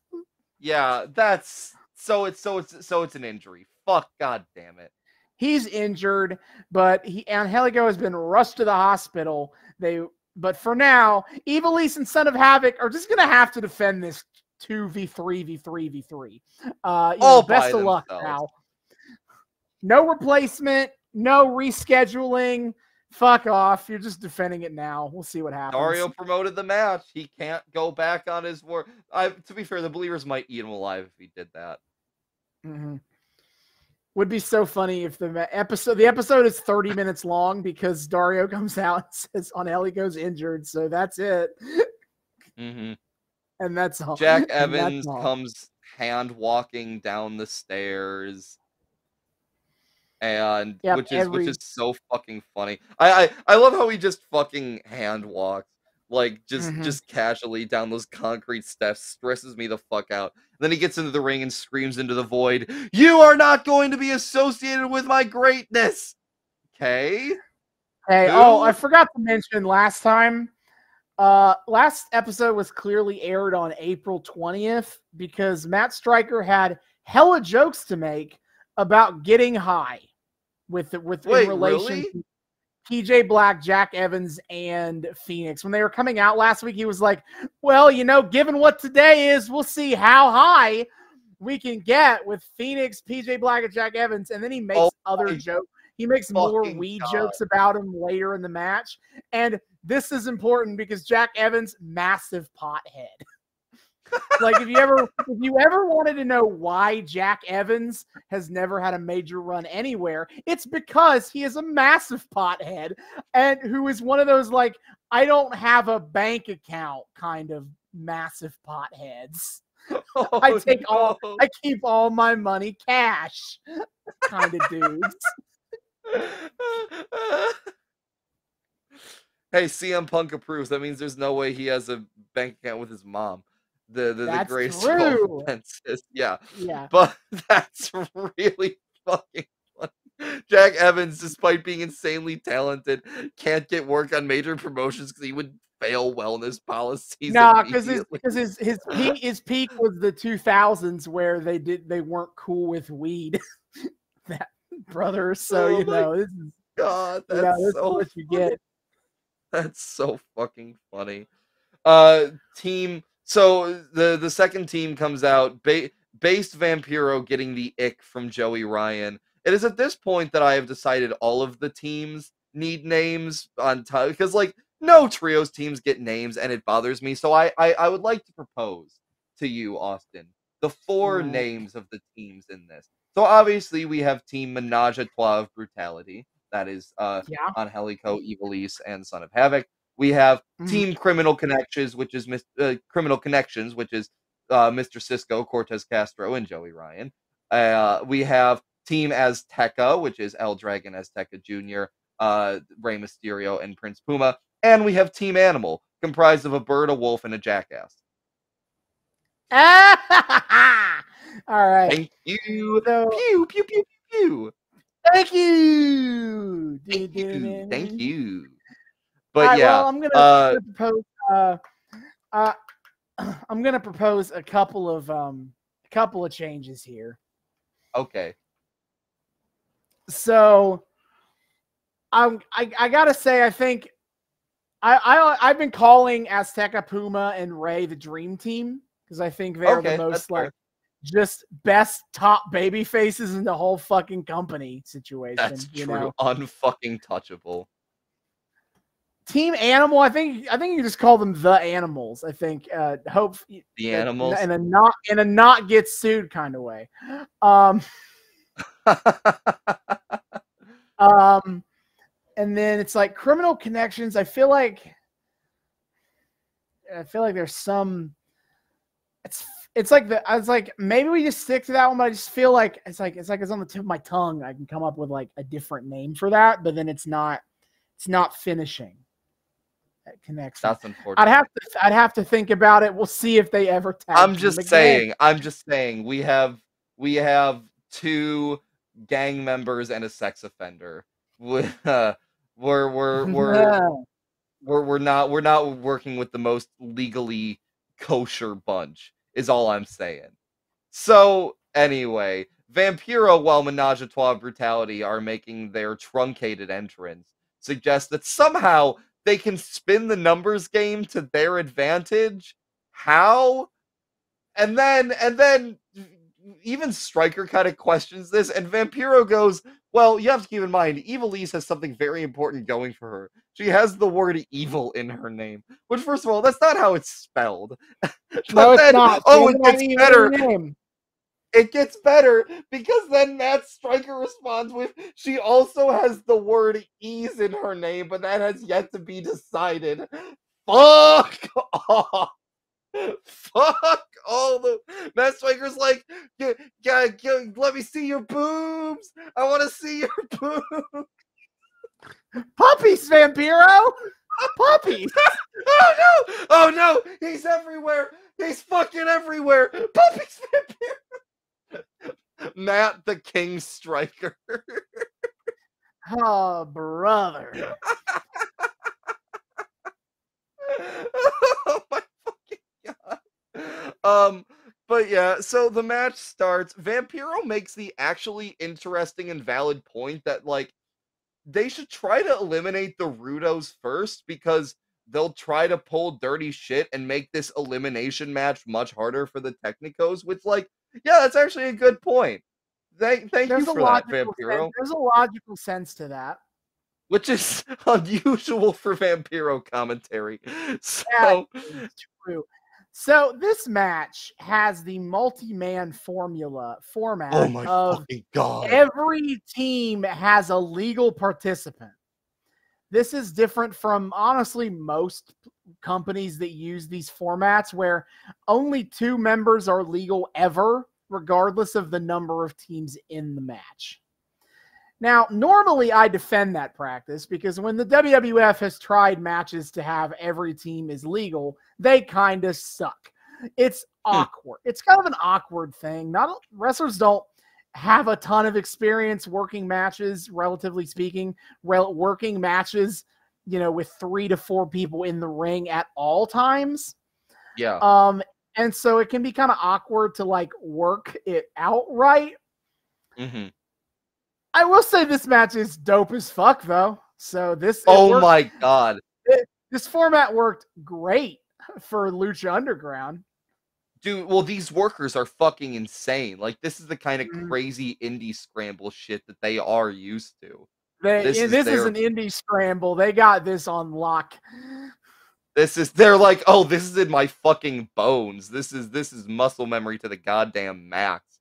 So, yeah, Phoenix, we start off four teams legal, or 4 people legal all at the same time. Immediately, like, they kind of pair off and start exchanging blows, and then exchanging stereo pin attempts, which is nuts.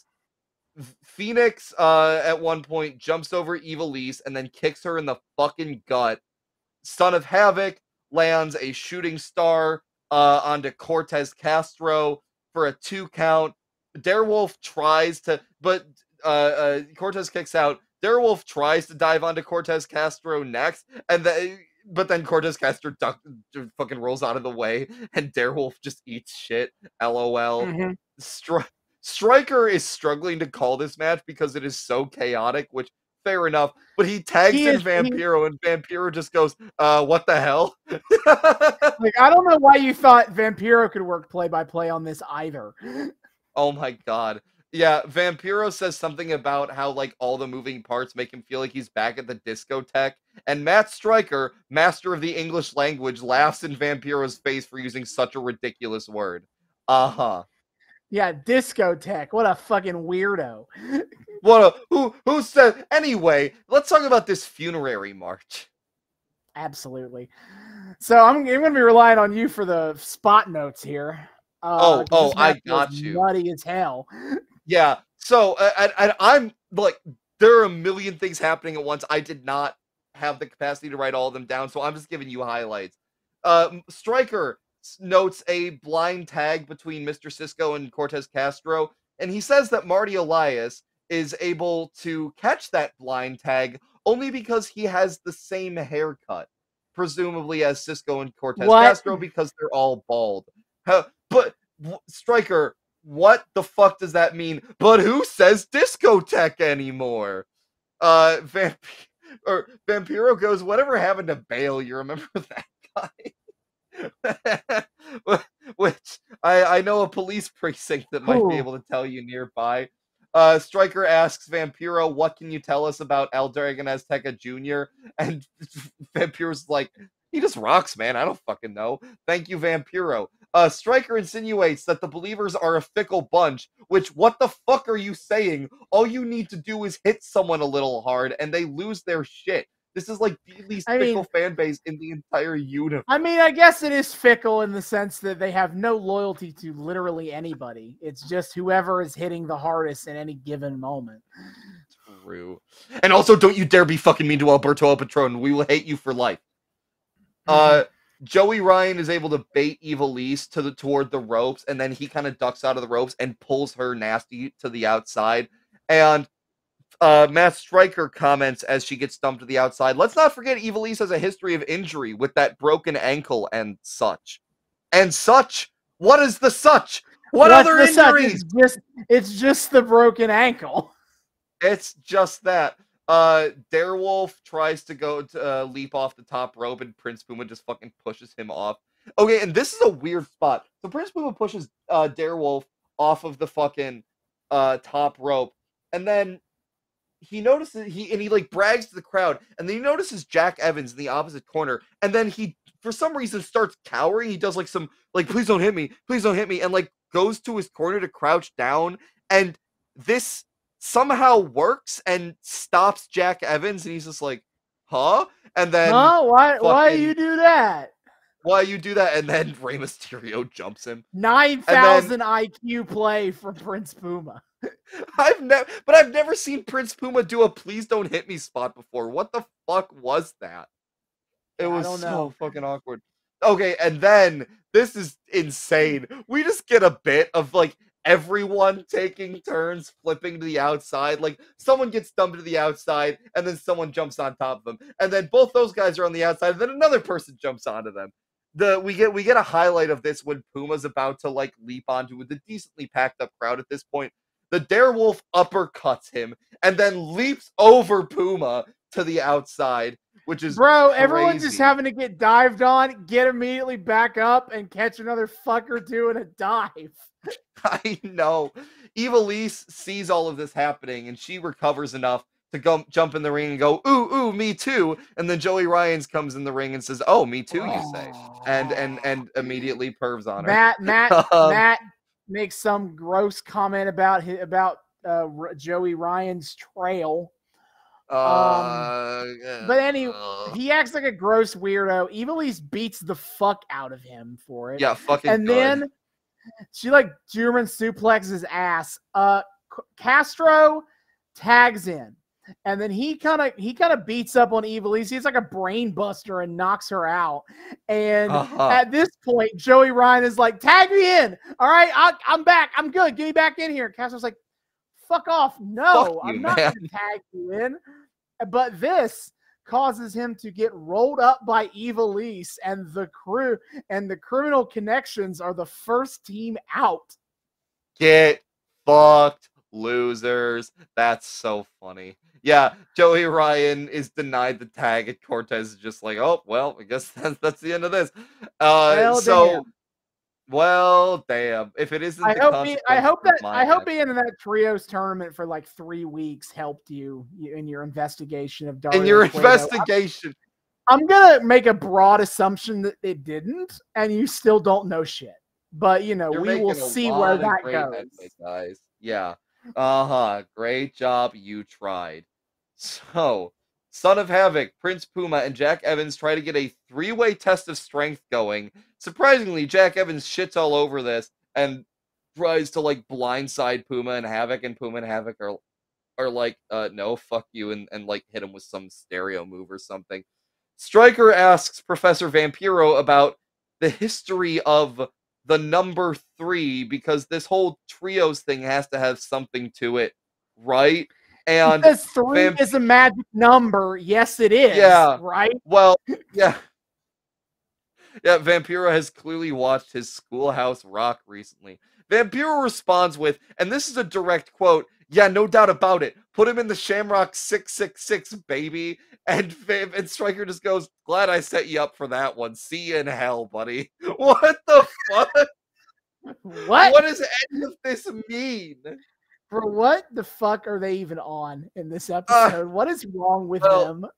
Well, maybe if the last one was broadcast on 420, maybe this one is being recorded on 420 and they just have gotten so fucking high. Jack Evans beats up on Ivelisse a little bit and then declares to the crowd that she is not the baddest bitch in the building. He is the baddest bitch in the building. We love a man who is secure in his gender identity. This is going to become a long, long reoccurring bit of Jack Evans asserting that he is the baddest bitch in the building. We're gonna build a whole feud out of this disagreement. Fucking queer icon Jack Evans. Let's go. God damn. But yeah, so Prince then Puma what happens is this one of the though legal is men. Well, this is when they eliminate. After that's when they eliminate Ivelisse. Well, no, not yet. Okay, so no, here's what happened. So Jack Evans throws Prince Puma to the outside. This is a direct quote from Matt Stryker. Jack is smart, very wise right there to throw Puma out. But I guess a fool could throw a stone in a pond, and 100 wise men couldn't get it out. Oh, so I fucking forgot. I was like, what?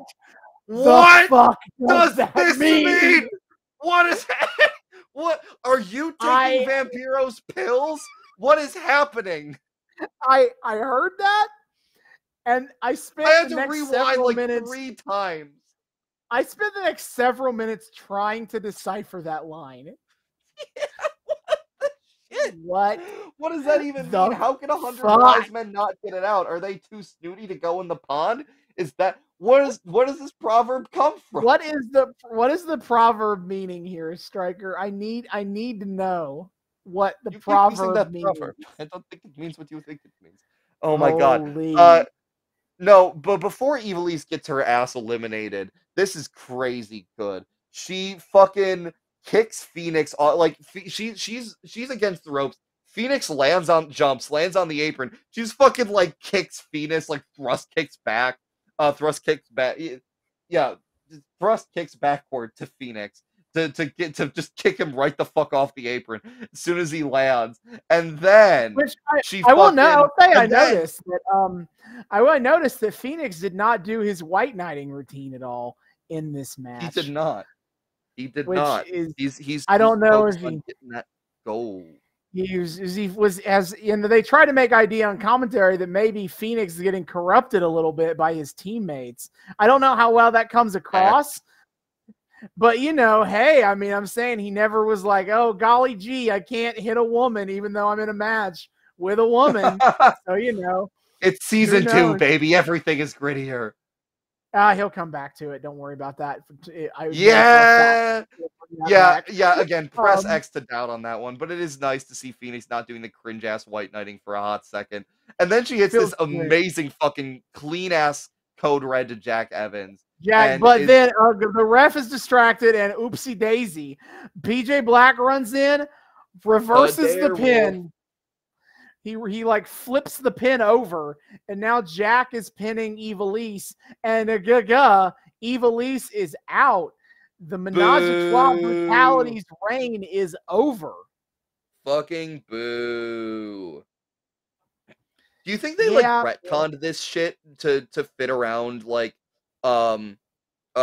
Angelico's injury? Like I would love to know what the idea, if they would have still went with it feels like you definitely have or should put the belts on who they put the belts on here. But it's also like, would they have done that if Angelico was still healthy? And they had even more so, would Dario have booked them to to be in this elimination match without Angelico being injured, or would it have been contendership? I guess that depends on when they film the matches versus when they write the skits and film the skits. That's a good point. Which I don't know the answer to, of like when that what this filming. I don't know what the filming schedule was like for this show on that. Yeah. So you couldn't say. I almost feel like you would want to like record the skits afterward, like just in case plans get fucked up. Sure, probably, yeah. But I don't know. It's a Robert Rodriguez joint. You never know what the fuck they got going on. I don't know. I don't know. I don't know how they ran this one. Either way, though, it is the Animals versus the Dream Team. Winner is the new Trios champions. Yeah. All right. So this is crazy. We get this crazy fucking rope running. You know, the classic rope running / jumping over each other's spots from Phoenix and Dragon. Dragon Azteca tries to roll under Phoenix. Phoenix fakes him out and fucking So they're running. Dragon Azteca jumps over Phoenix. Phoenix runs off the ropes, rebounds, and then Dragon Azteca goes to like roll under Phoenix, presumably gonna jump over him. But Phoenix, again, fucking master of catching himself, catches himself, stops himself short as Dragon Azteca is rolling backward, and then just jumps and fucking curb stops Dragon Azteca, which is great. And then Dragon Azteca cooking the pizza on Rey Fenix. Hit the pizza DDT. The pizza DDT. He tries to make another pizza, and this time Phoenix hits a drop kick and counters. Kicks him in the fucking face. And then Puma with the hot tag, going fucking crazy. Darewolf PJ Black tags into Puma. Fucking fireman carries Darewolf, tosses him up, and then bicycle kicks him. Holy shit! Stryker calls this a variation on the go to sleep, and it's the craziest fucking variation on the go to sleep I have ever seen. That was nuts. And then gets Darewolf to the corner, 630 onto him.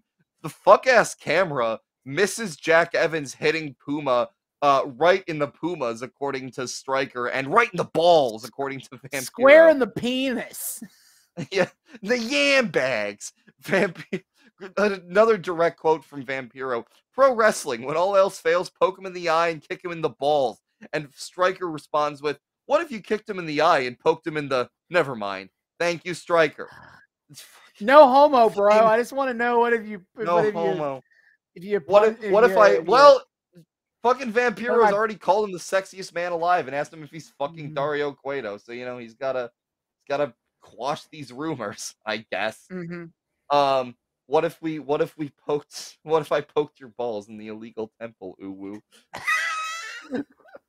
What if I poked your balls when the ref wasn't looking? Ooh woo. But yeah, so Phoenix upon Jack Evans' instruction helps Darewolf hold Puma in the corner, but Puma escapes. Malfunction at the junction. Jack Evans kicks Phoenix square in the fucking head, and Phoenix looks like he's about to be sick. Not so much from the fact that he just got kicked in the head, but oh my god, I just did a Rudo thing. And then we hit the hot tag to Rey Mysterio. It's so Jover. It's over. 619.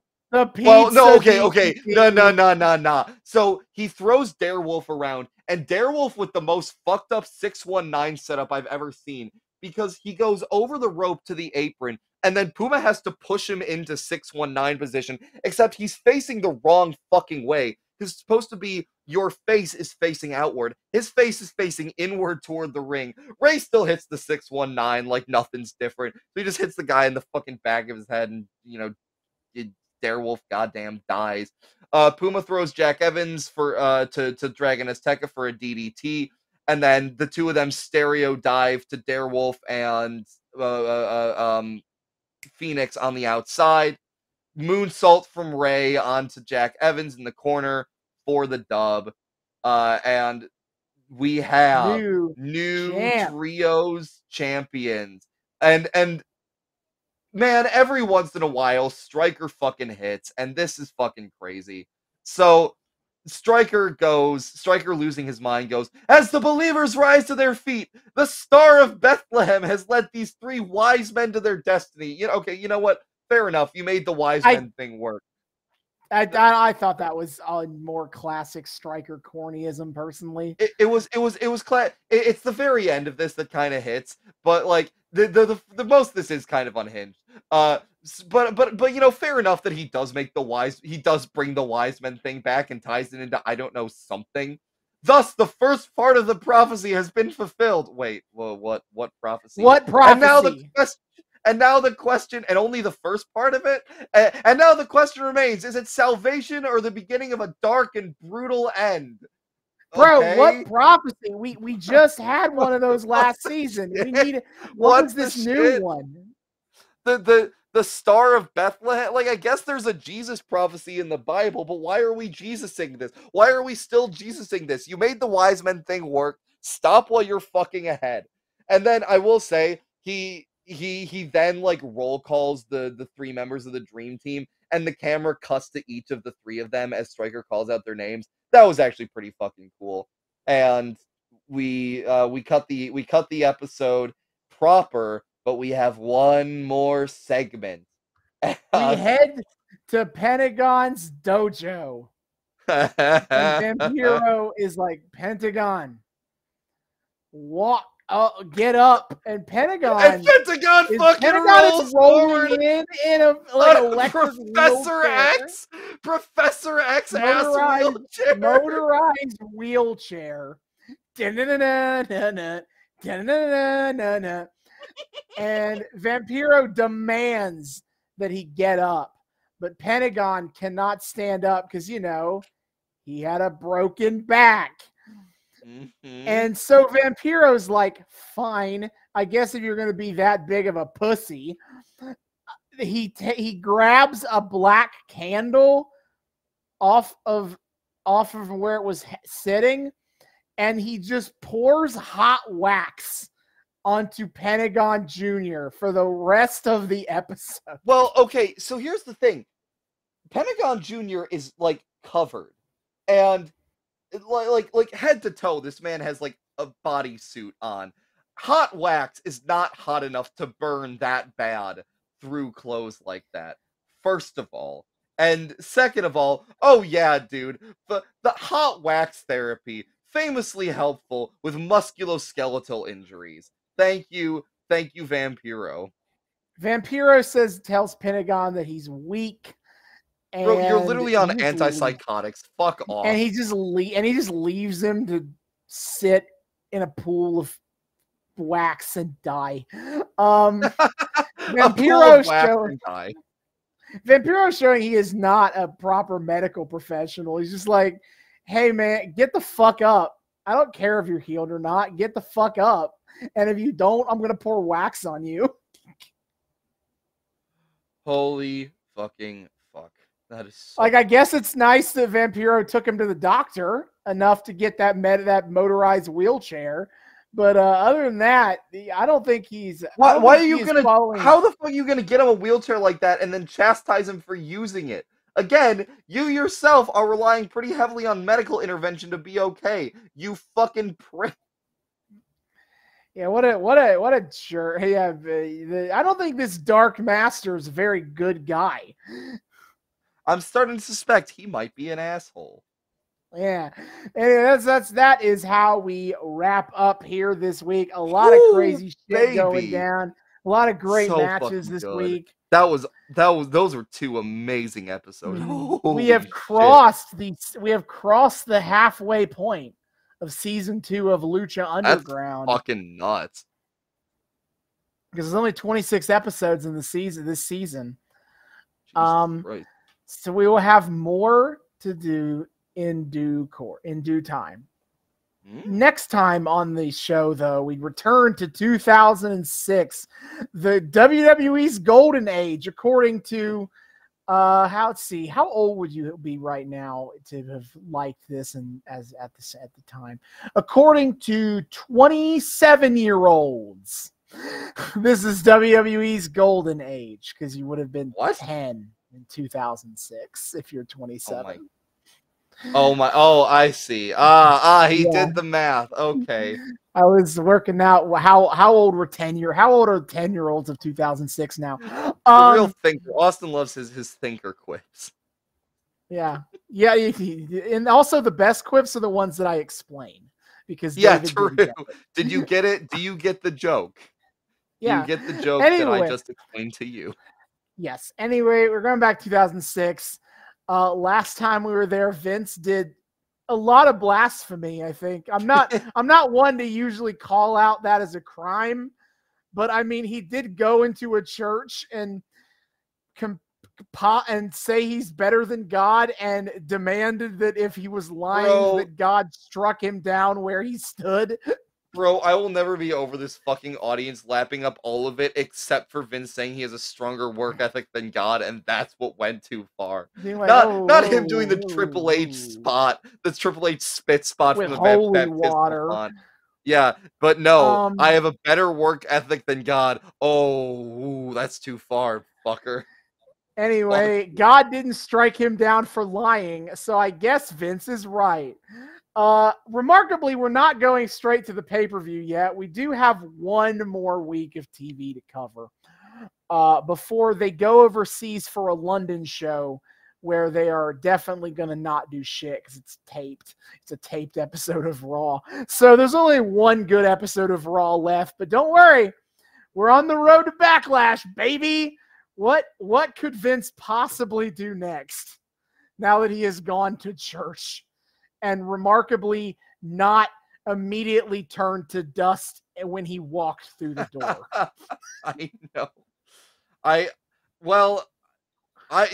think the next logical step is he's gone and looked at the blueprints. Now it's time for him to start his own fucking church.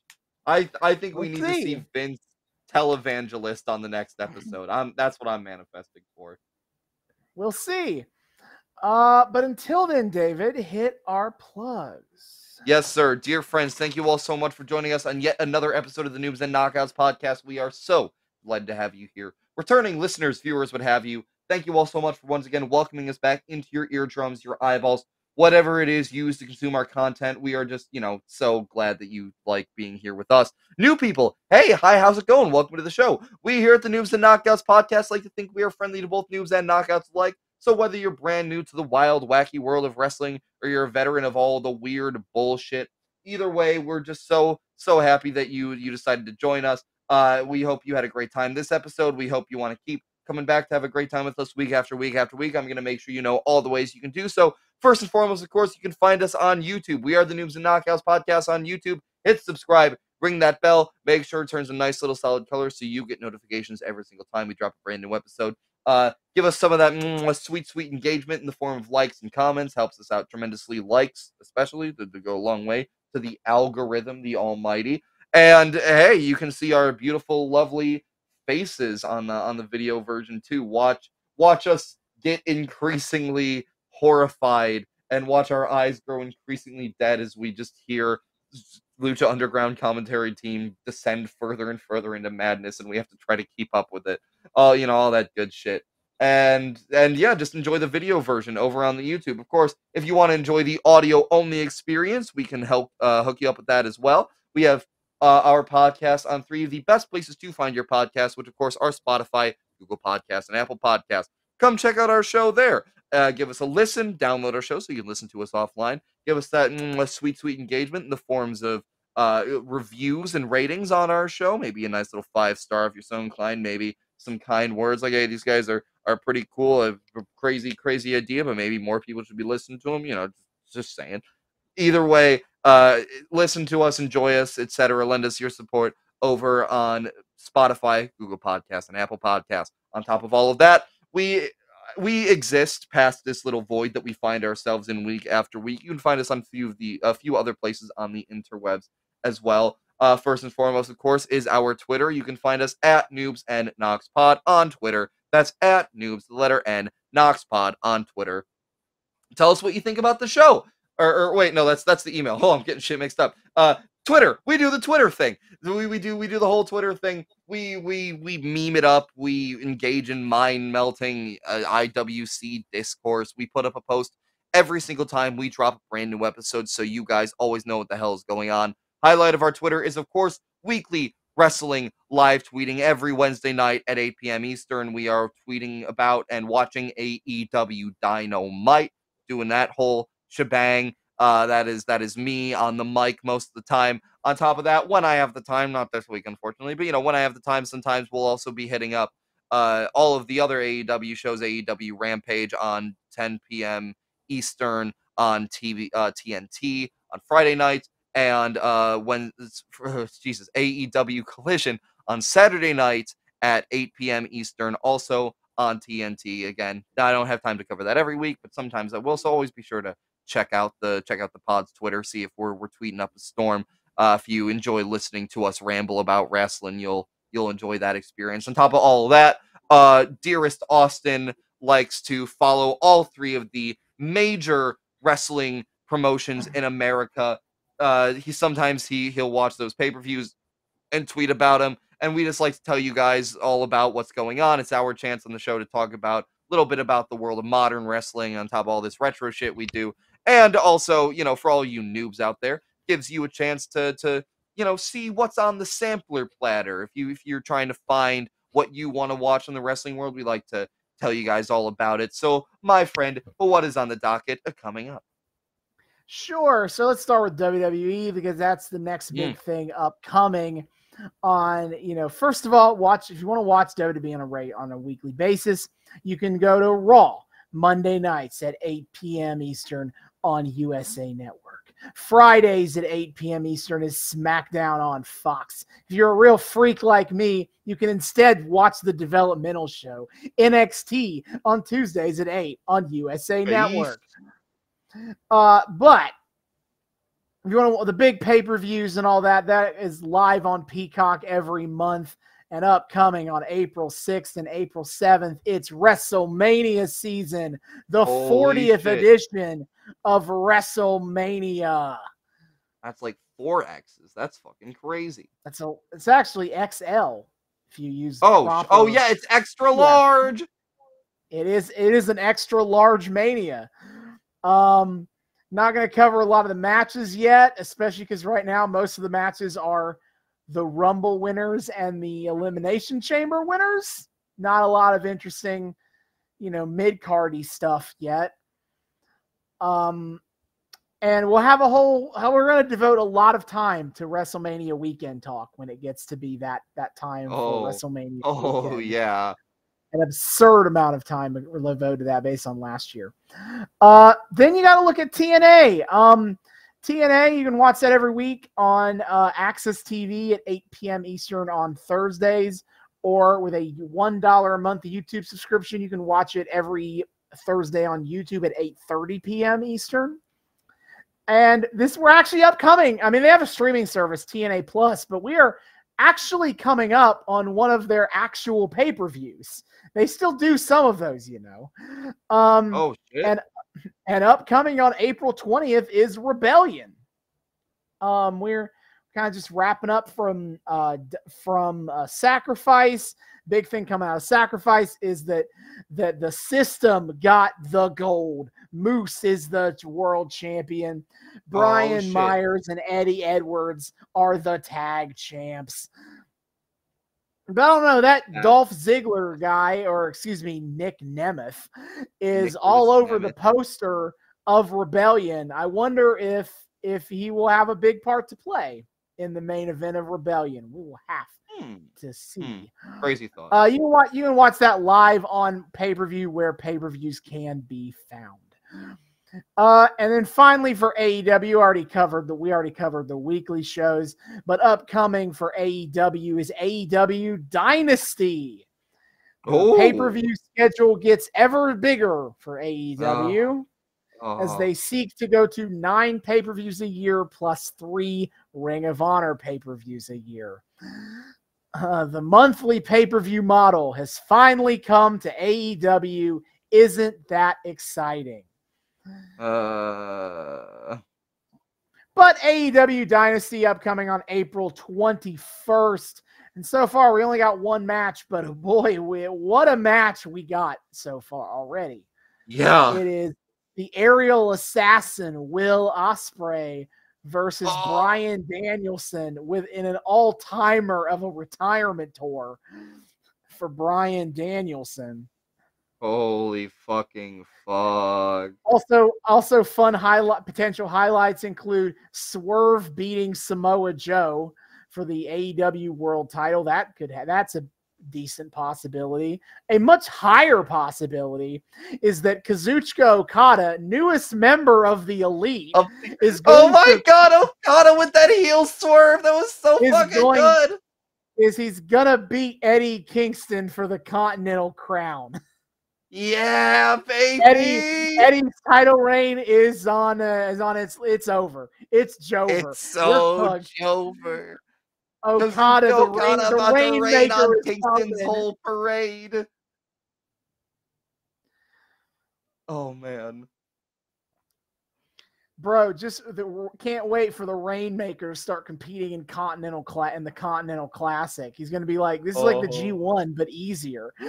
Ha ha ha! Oh, this is so fucking good, dude. Holy shit. Yeah, so that's on regular pay-per-view. You can get that wherever regular pay-per-views are sold.